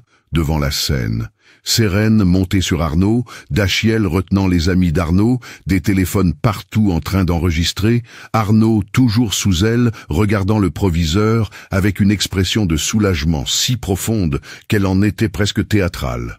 Sérène avait immédiatement levé les mains, paumes ouvertes, signal universel de non-agression, et avait commencé à descendre, mais Rocher avait crié « Restez exactement où vous êtes ». Personne ne bouge. Il avait sorti sa radio, avait appelé la sécurité, et en quelques secondes, 2 agents de sécurité de l'école étaient arrivés, évaluant la scène. Rocher avait pointé Sérène du doigt. « Vous, levez-vous. » Lentement, et éloignez-vous de lui. Sérène avait obéi, s'était levée et avait reculé, ses mains toujours visibles, sa respiration contrôlée, mais son cœur battant la chamade. Arnaud s'était relevé en se dépêchant, avait vérifié de manière théâtrale s'il avait des blessures et avait pointé Sérène du doigt. « Elle m'a attaqué ! Elle est sortie de nulle part et m'a attaqué !» Le couloir avait éclaté en voix, tout le monde parlant en même temps, et Rocher avait crié pour obtenir le silence. « Silence tout le monde !» Sécurité, escortez ces élèves à mon bureau. Mademoiselle Holloway, Monsieur de Courville, Monsieur Chen. Il avait regardé les amis d'Arnaud. « Vous 3 aussi. Les autres, allez où vous êtes censés être. Maintenant. Et si je vois le téléphone de quelqu'un en train d'enregistrer, vous nous rejoindrez dans mon bureau. » La foule s'était dispersée à contre-cœur, et Sérène avait marché entre les 2 agents de sécurité vers le bureau du proviseur, son esprit tournant à plein régime. Elle s'était fait prendre. Elle était montée sur un autre élève au milieu d'un couloir. Et peu importe le contexte, peu importe ce qui y avait mené, l'image était terrible. Elle pouvait être renvoyée. Des poursuites pouvaient être engagées contre elle. Tout ce dont son oncle s'était inquiété, toutes les raisons pour lesquelles elle s'était éloignée auparavant se manifestaient maintenant exactement comme elle le craignait. Dans le bureau du proviseur Rocher, un grand espace, avec des fenêtres donnant sur les terrains de sport, le groupe s'était arrangé inconfortablement. Arnaud, d'un côté avec ses 3 amis, Sérène et Dachiel de l'autre, la sécurité près de la porte, Rocher derrière son bureau, les mains jointes, son expression sévère. « Quelqu'un va m'expliquer tout de suite ce qui vient de se passer », avait-il dit. Arnaud avait immédiatement pris la parole. « Elle m'a attaqué, monsieur le proviseur. Je parlais juste à Chen, et elle est sortie de nulle part et m'a plaqué au sol. Elle est bizarre avec moi depuis des semaines, et je pense qu'elle a juste pété les plombs. Vous pouvez demander à n'importe qui, ils ont tous vu. » Ses amis avaient hoché la tête vigoureusement, offrant leur corroboration. « Il a raison, monsieur le proviseur. On a tout vu. Elle l'a juste attaqué. » Rocher avait levé la main, les faisant taire, et s'était tourné vers Sérène. « Mademoiselle Holloway, votre version des faits ?» Sérène avait pris une inspiration, s'était forcée à parler clairement malgré sa voix qui voulait se retirer dans un murmure. Arnaud menaçait Dachiel. Il l'avait coincé contre le mur et s'apprêtait à le frapper. Je suis intervenu. Sa voix graveleuse avait été stable, factuelle, dénuée d'émotion. Arnaud avait ricané. « C'est un mensonge, je ne menaçais personne, on parlait juste. » Rocher avait regardé Dachiel. « Monsieur Chen ?» Dachiel avait hoché la tête immédiatement. « Sérène dit la vérité. Arnaud m'a poussé contre le mur 2 fois et il avait le poing armé pour me frapper quand elle l'a arrêté. Elle m'a probablement évité de me faire casser la figure. » Rocher avait regardé les amis d'Arnaud. « Et vous dites que vous n'avez rien vu de tout ça ?» L'un d'eux, un joueur de rugby nommé Baptiste, avait haussé les épaules. « On les a vus parler. On n'a pas vu de menace. » Un autre ami, Tyler, avait ajouté « Honnêtement, monsieur le proviseur, Sérène est très agressive ces derniers temps. Beaucoup de gens l'ont remarqué. Je pense qu'elle a des problèmes de colère ou quelque chose comme ça. » Sérène avait senti la rage monter, mais l'avait réprimée, avait maintenu son expression neutre. Rocher les avait tous étudiés, ses yeux passant d'un visage à l'autre. Puis il avait dit quelque chose qui changea tout. « Il y a des caméras dans ce couloir. Nous allons visionner les enregistrements et voir exactement ce qui s'est passé. » Le visage d'Arnaud était devenu blême. Ses amis avaient échangé des regards. Rocher l'avait remarqué. « Y a-t-il quelque chose que vous aimeriez réviser dans vos déclarations avant que nous regardions ces enregistrements ?» Il y eut un long silence, puis Arnaud dit, la voix tendue, « Écoutez, peut-être que j'ai été un peu brusque avec Chen, mais ça ne justifie pas qu'elle m'attaque. Elle aurait pu aller chercher un professeur, elle aurait pu le dire à quelqu'un, elle n'avait pas besoin de mettre les mains sur moi. » Le changement dans son histoire était évident pour tout le monde dans la pièce. Rocher s'était levé. « Voici ce qui va se passer. Je vais visionner ces enregistrements, tous, et je vais parler à des témoins. De vrais témoins, pas des amis ayant un intérêt direct à mentir pour vous, monsieur de Courville. Et en fonction de ce que je trouverai, il y aura des conséquences sévères. En attendant, vous êtes tous suspendus en attendant l'enquête. Rentrez chez vous. Ne revenez pas avant que j'appelle vos parents et que je vous dise que c'est bon. Suis-je bien compris ?» Le trajet de retour à la maison avait été silencieux et affreux. La mère de Sérène était venue la chercher après l'appel de Rocher, et la déception sur le visage de sa mère avait été plus difficile à supporter que la colère du proviseur. À la maison, Sérène avait tout expliqué, avait parlé à ses parents des semaines de harcèlement, de l'escalade, de l'incident d'aujourd'hui, tout cela sortant dans un flot de mots et d'émotions. Son père avait écouté avec son visage de médecin, analytique et calme, mais quand elle avait mentionné son passé en JJB, son expression avait changé pour quelque chose comme de la compréhension mêlée d'inquiétude.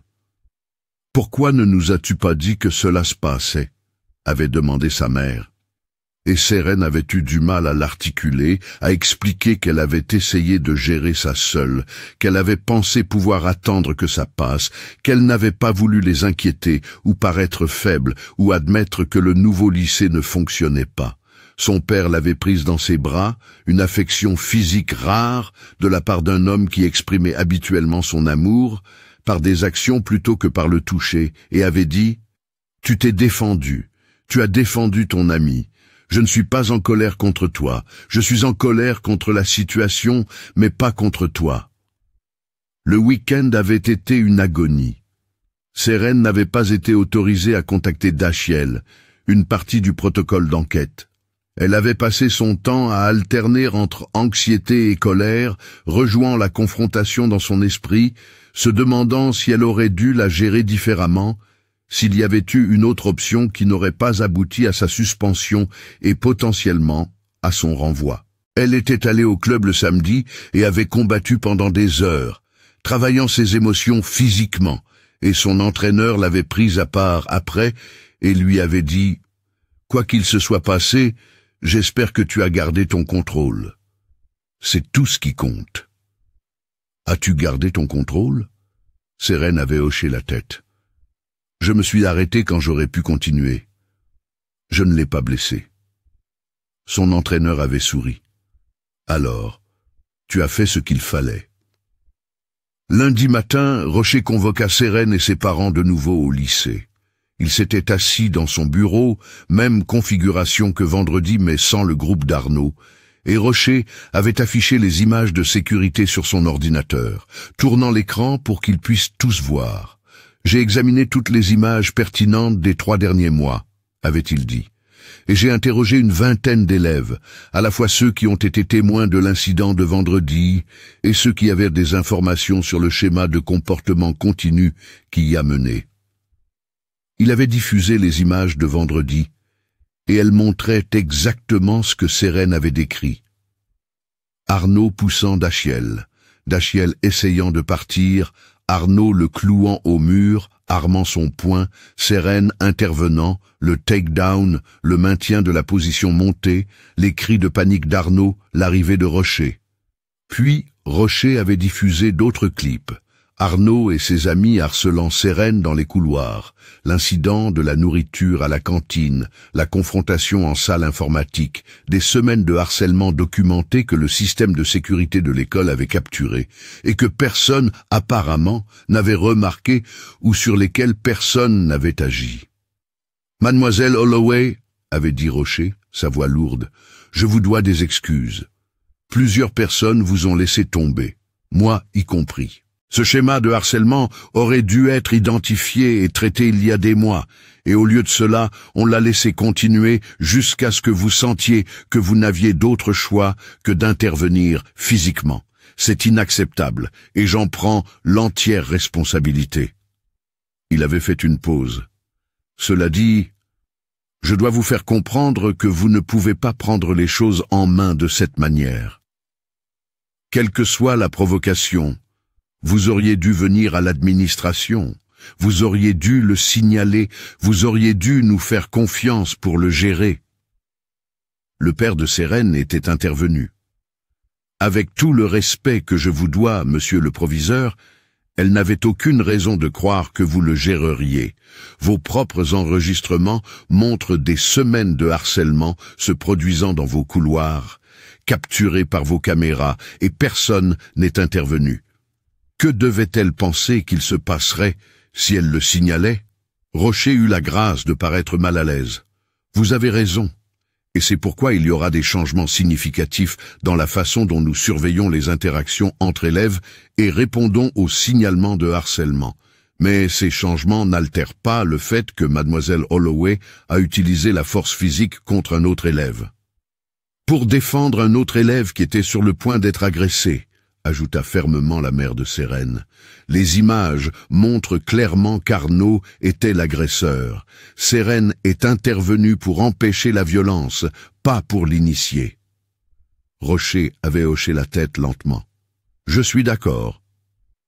C'est pourquoi, après consultation du conseil d'administration et de notre conseiller juridique, Nous avons décidé que mademoiselle Holloway retournera à l'école sans autre mesure disciplinaire. La suspension est effacée de son dossier. Elle pourra rattraper tout travail manqué. Il avait de nouveau tourné l'écran de son ordinateur et Sérène avait vu ce qui ressemblait à un long document. Monsieur de Courville et ses associés, cependant, font face à une situation différente. Arnaud de Courville est transféré dans un autre établissement, avec effet immédiat.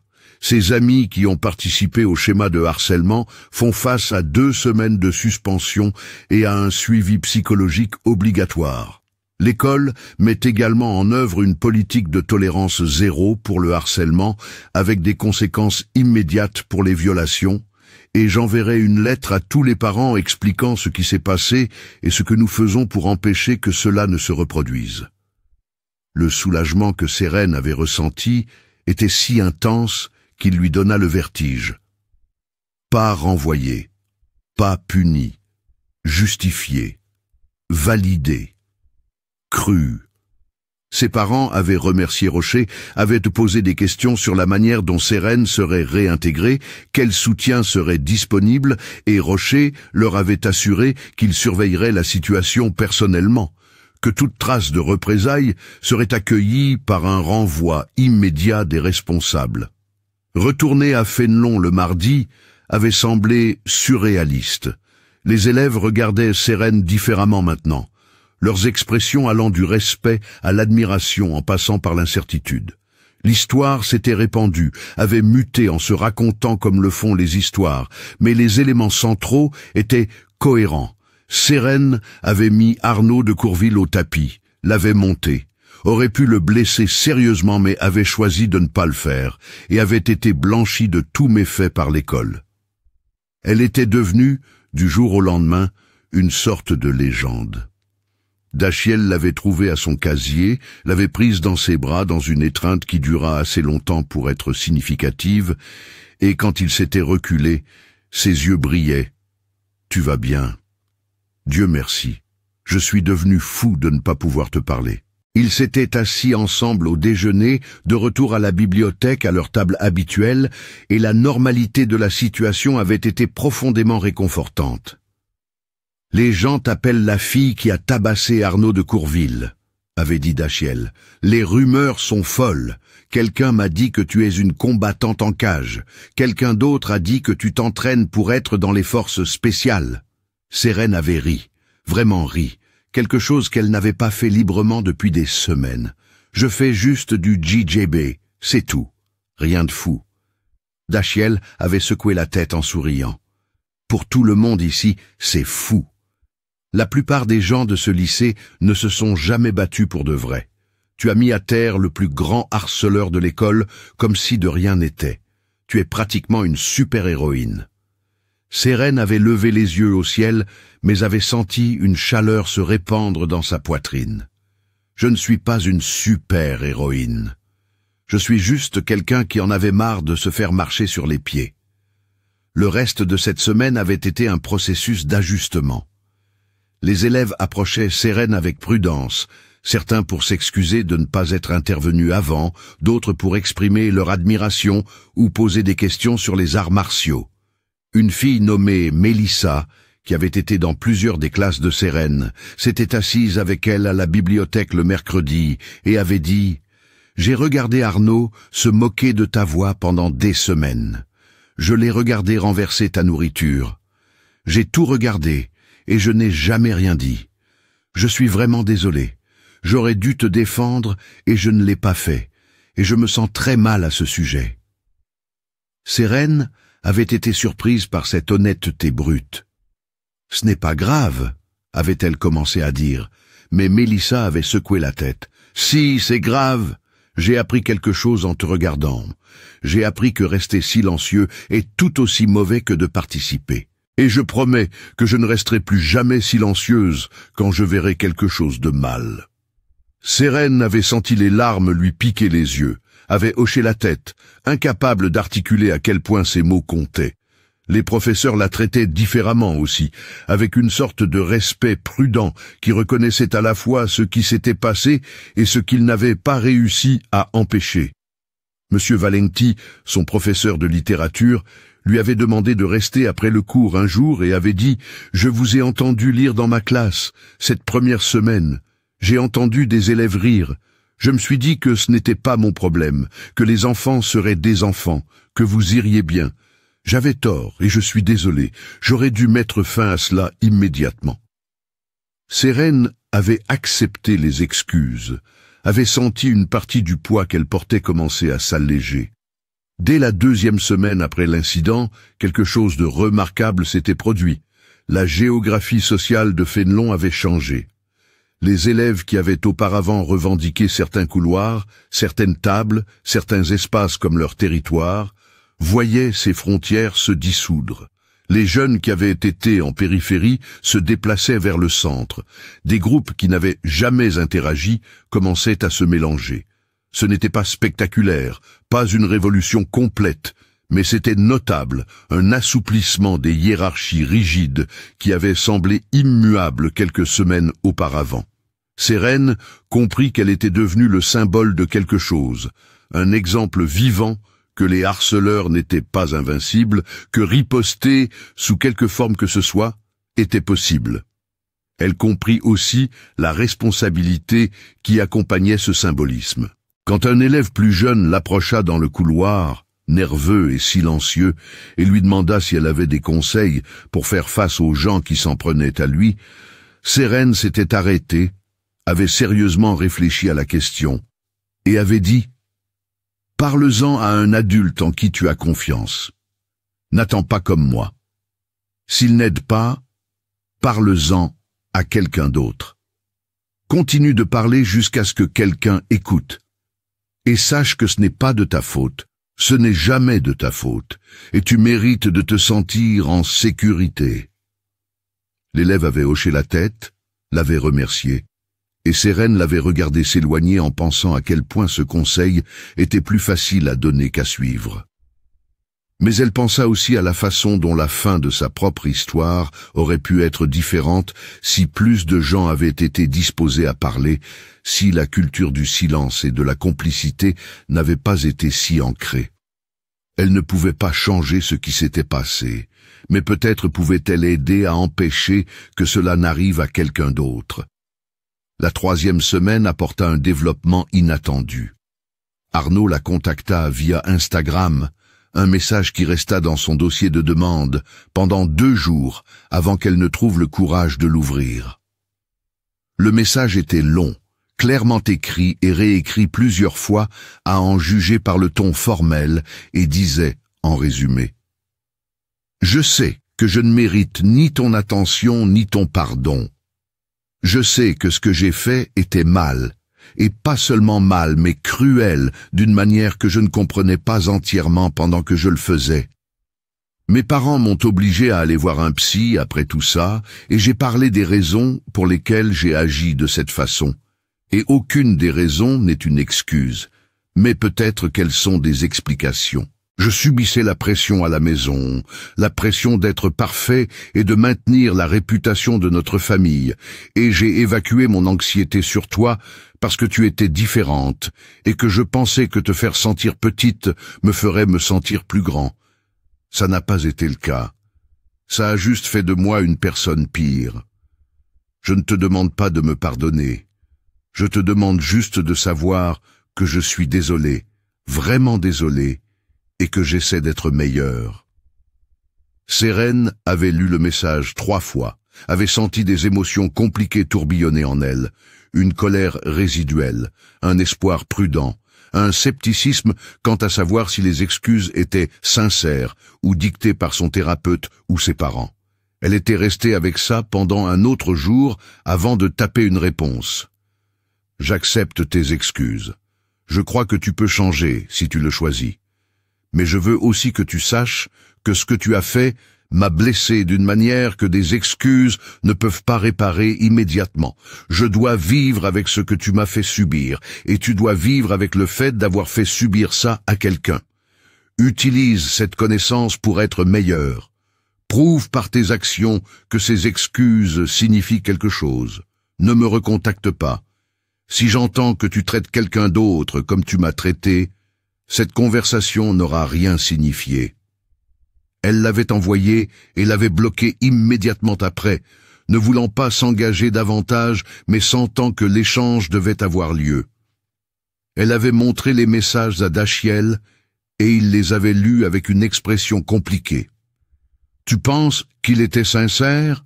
avait demandé Dashiell, et Seren avait haussé les épaules. « Je ne sais pas. Peut-être, les gens peuvent changer, mais qu'ils le fassent ou non, c'est son problème. J'en ai fini de porter sa culpabilité pour lui. » La 4e semaine, Seren traversait le couloir principal après l'école, se dirigeant vers le parking où son vélo l'attendait, quand elle vit quelque chose qui la fit s'arrêter. Un élève, peut-être un second d'après sa taille, était adossé à un casier par 2 élèves plus âgés qui l'ennuyaient clairement à propos de quelque chose.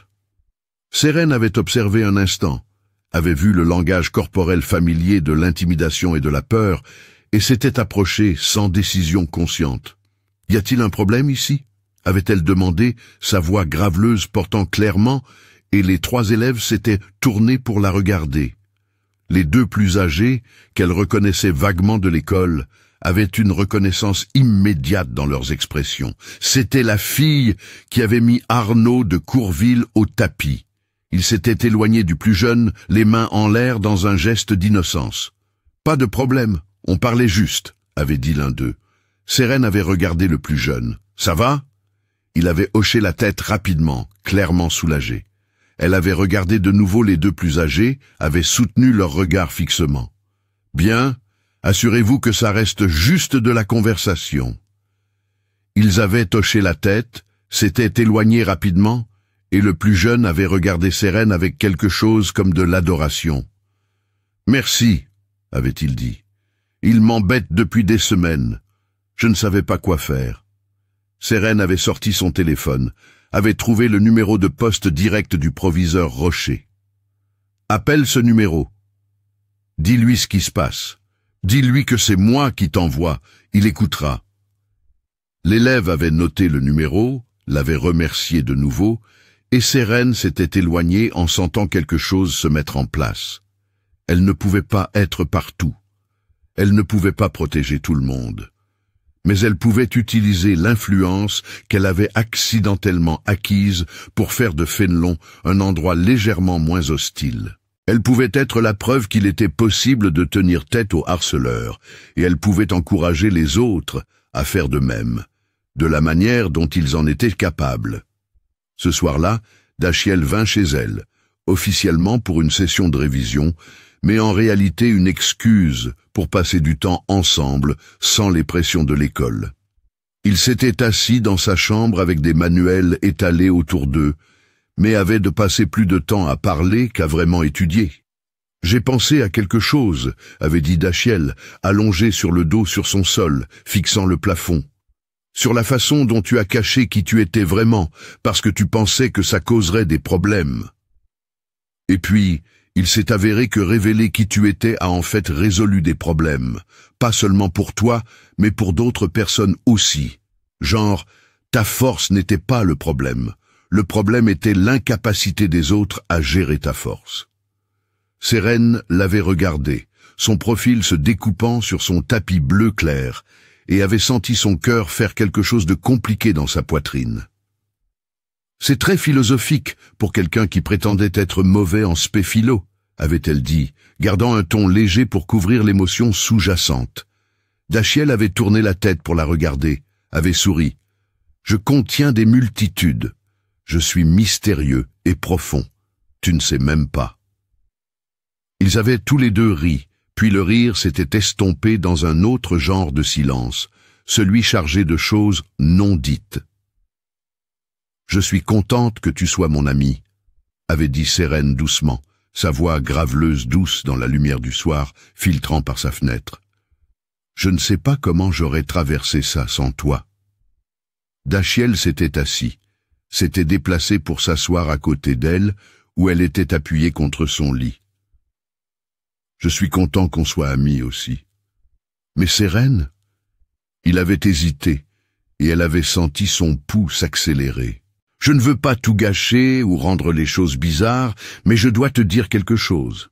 Je ne t'aime pas seulement comme une amie, je t'aime plus que ça, depuis des semaines, et je n'arrêtais pas de ne rien dire parce que je ne voulais pas ajouter à ton stress.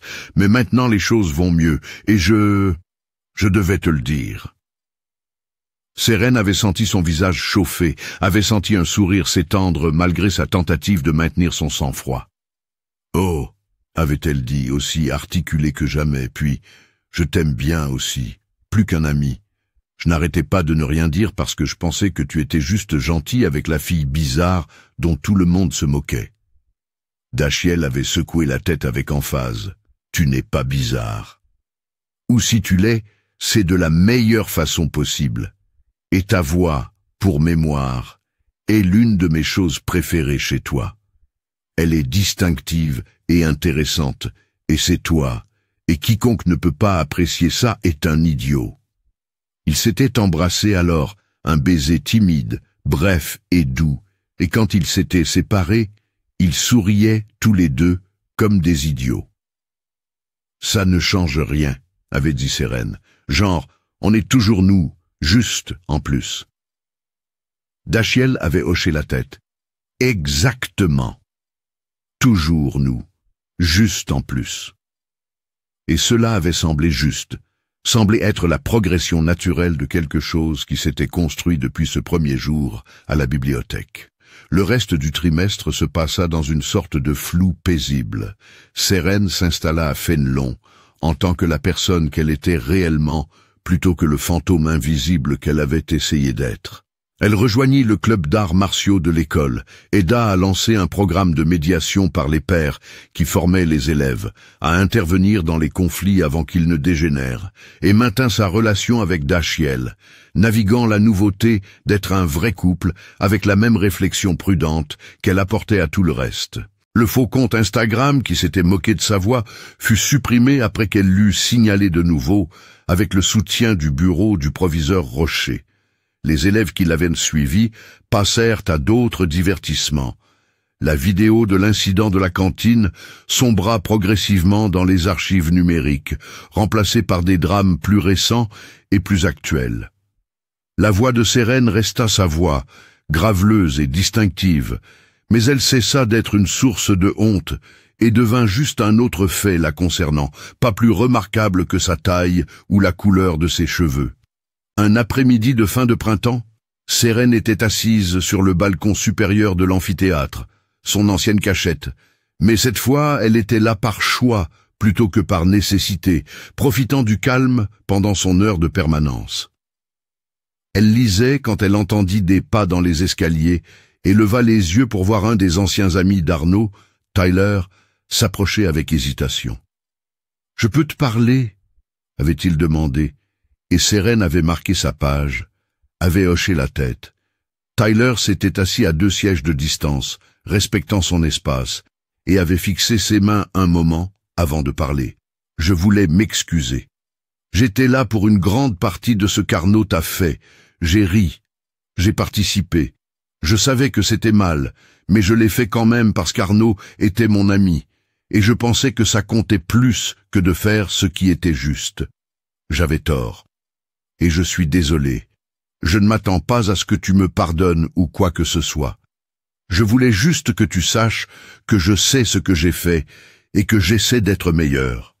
Sérène l'avait étudié, avait essayé de discerner la sincérité de la performance et avait décidé que ça n'avait pas vraiment d'importance. Même si les excuses étaient partiellement intéressées, même s'il était motivé par la culpabilité ou la pression sociale plutôt que par un remords sincère, le fait qu'il se soit donné la peine de s'excuser signifiait quelque chose. « D'accord », avait-elle dit, « j'apprécie que tu dises ça, et je te pardonne, non pas parce que tu le mérites, mais parce que garder de la rancune demande de l'énergie, et je préfère utiliser cette énergie pour d'autres choses.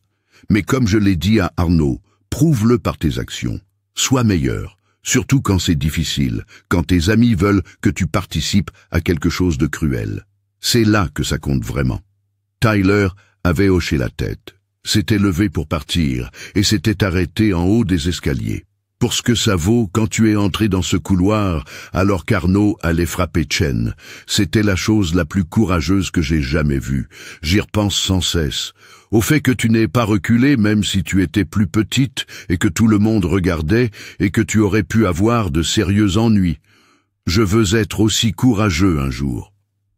Il était parti avant que Sérène ne puisse formuler une réponse, et elle était restée avec ces mots, les avait sentis s'installer dans sa compréhension de ce qui s'était passé et de ce que cela avait signifié. La dernière semaine du trimestre, Fénelon organisa une assemblée sur la prévention du harcèlement et l'intervention des témoins. Le proviseur Rocher avait demandé à Sérène si elle voulait parler, partager son expérience, et elle avait initialement refusé, mal à l'aise à l'idée de se mettre en avant. Mais Dachiel l'avait encouragée, avait souligné que son histoire pourrait aider d'autres élèves qui vivaient actuellement ce qu'elle avait vécu, et finalement, elle avait accepté. Debout sur la scène de l'amphithéâtre, regardant l'ensemble du corps étudiant assemblé dans les sièges, Sérène avait senti son cœur battre la chamade et ses paumes devenir moites. Sa voix graveleuse, amplifiée par le microphone, avait rempli l'espace, et elle avait vu certains élèves se pencher en avant pour mieux écouter. « Je ne vais pas vous raconter en détail ce qui m'est arrivé, » avait-elle commencé. « La plupart d'entre vous le savent déjà. Ce dont je veux parler à la place, c'est de ce que j'ai appris et de ce que j'espère que vous en retiendrez. J'ai passé des mois à avoir peur. Peur d'attirer l'attention. Peur d'aggraver les choses. Peur de qui je pourrais devenir si j'arrêtais d'avoir peur. Et la chose que j'ai apprise, c'est que la peur est ce sur quoi les harceleurs comptent. Ils comptent sur le fait que leur cible ait trop peur pour riposter, et ils comptent sur le fait que les témoins aient trop peur pour intervenir. Et tant que nous leur donnons cette peur, ils gagnent. Elle avait fait une pause, avait regardé à travers l'auditoire, avait vu des élèves hocher la tête. Mais voici l'autre chose que j'ai apprise. Riposter ne signifie pas nécessairement la violence. Riposter peut signifier parler à un adulte de confiance. Riposter peut signifier soutenir un ami qui est ciblé. Riposter peut signifier refuser de rire de l'humiliation de quelqu'un d'autre. Riposter peut signifier se tenir dans un couloir et dire à quelqu'un d'arrêter. Il y a 100 façons de résister à la cruauté, et une seule d'entre elles implique un combat réel. Elle avait souri légèrement.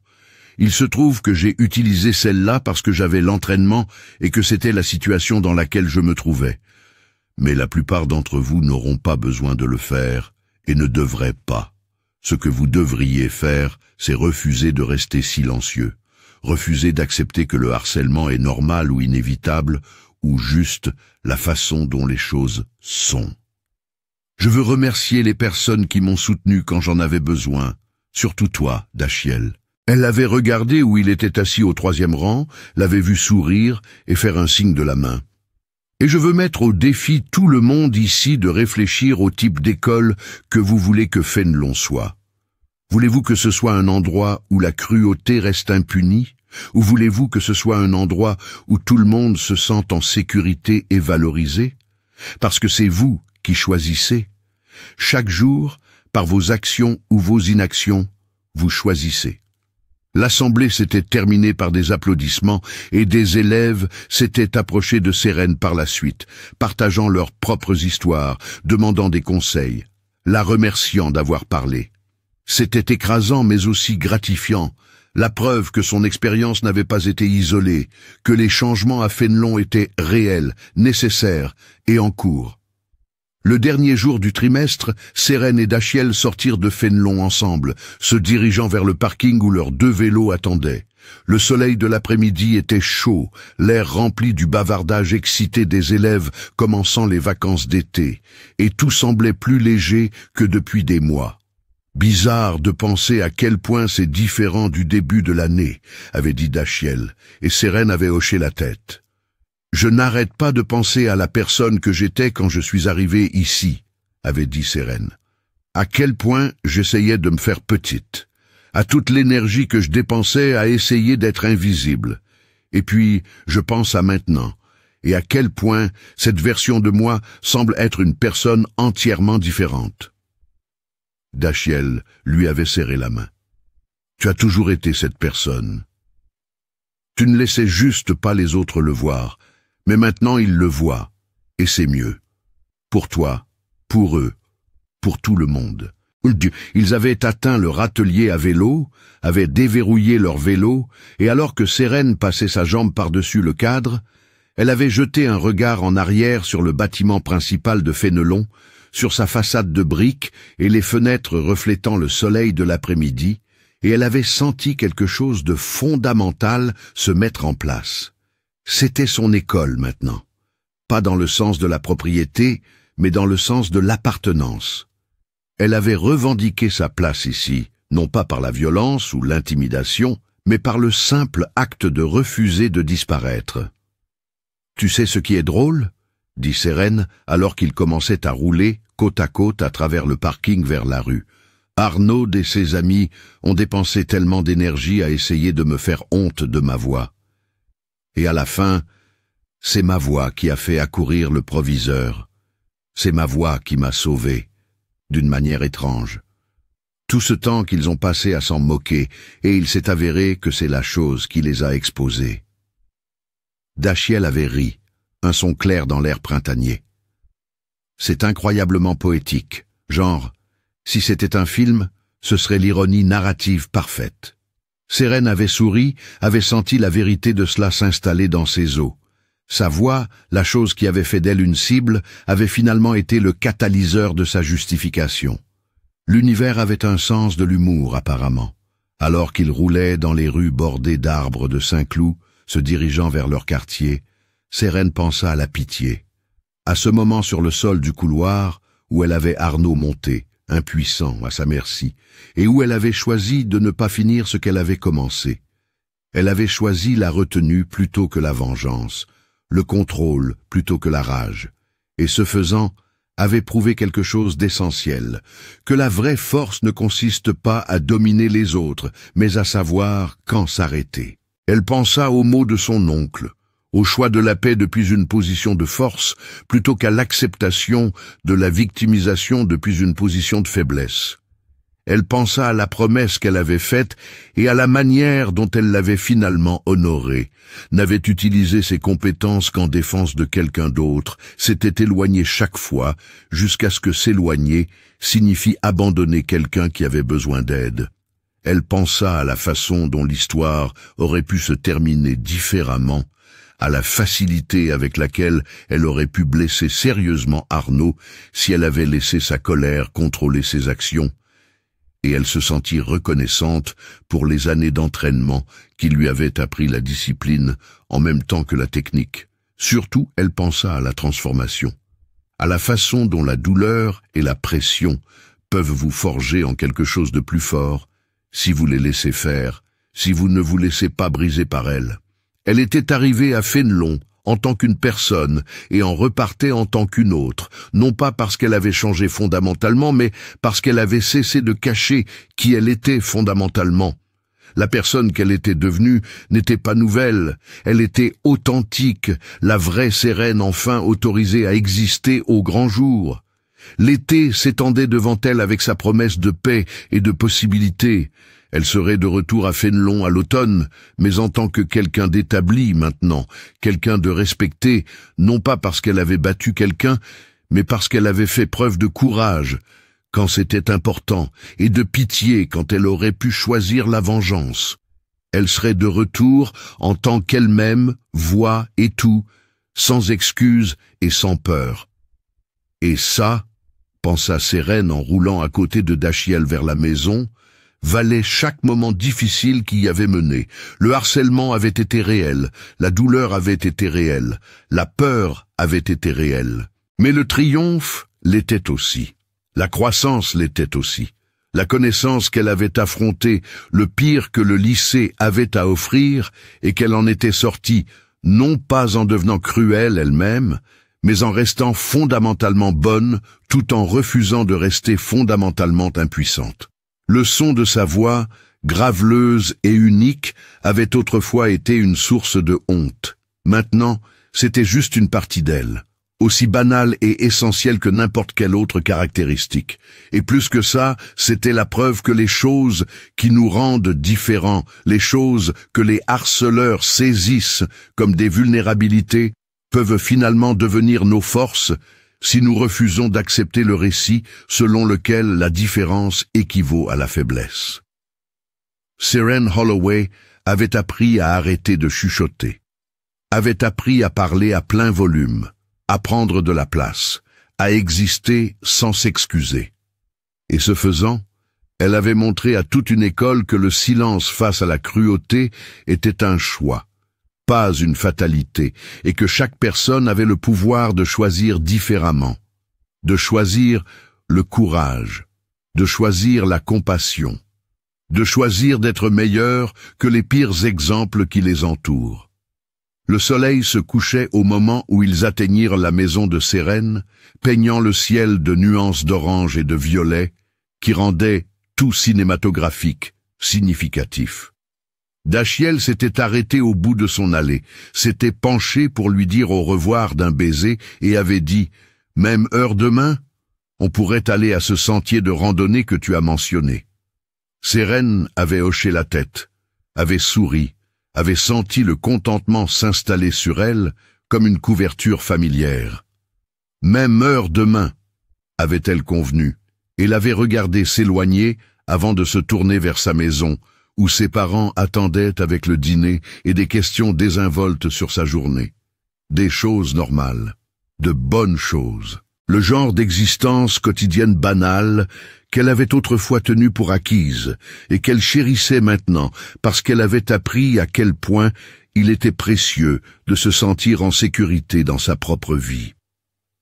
Cette nuit-là, seule dans sa chambre, avec les fenêtres ouvertes pour laisser entrer la brise du soir, Seren avait pensé à écrire quelque chose, une sorte de compte-rendu de ce qui s'était passé et de ce que cela avait signifié.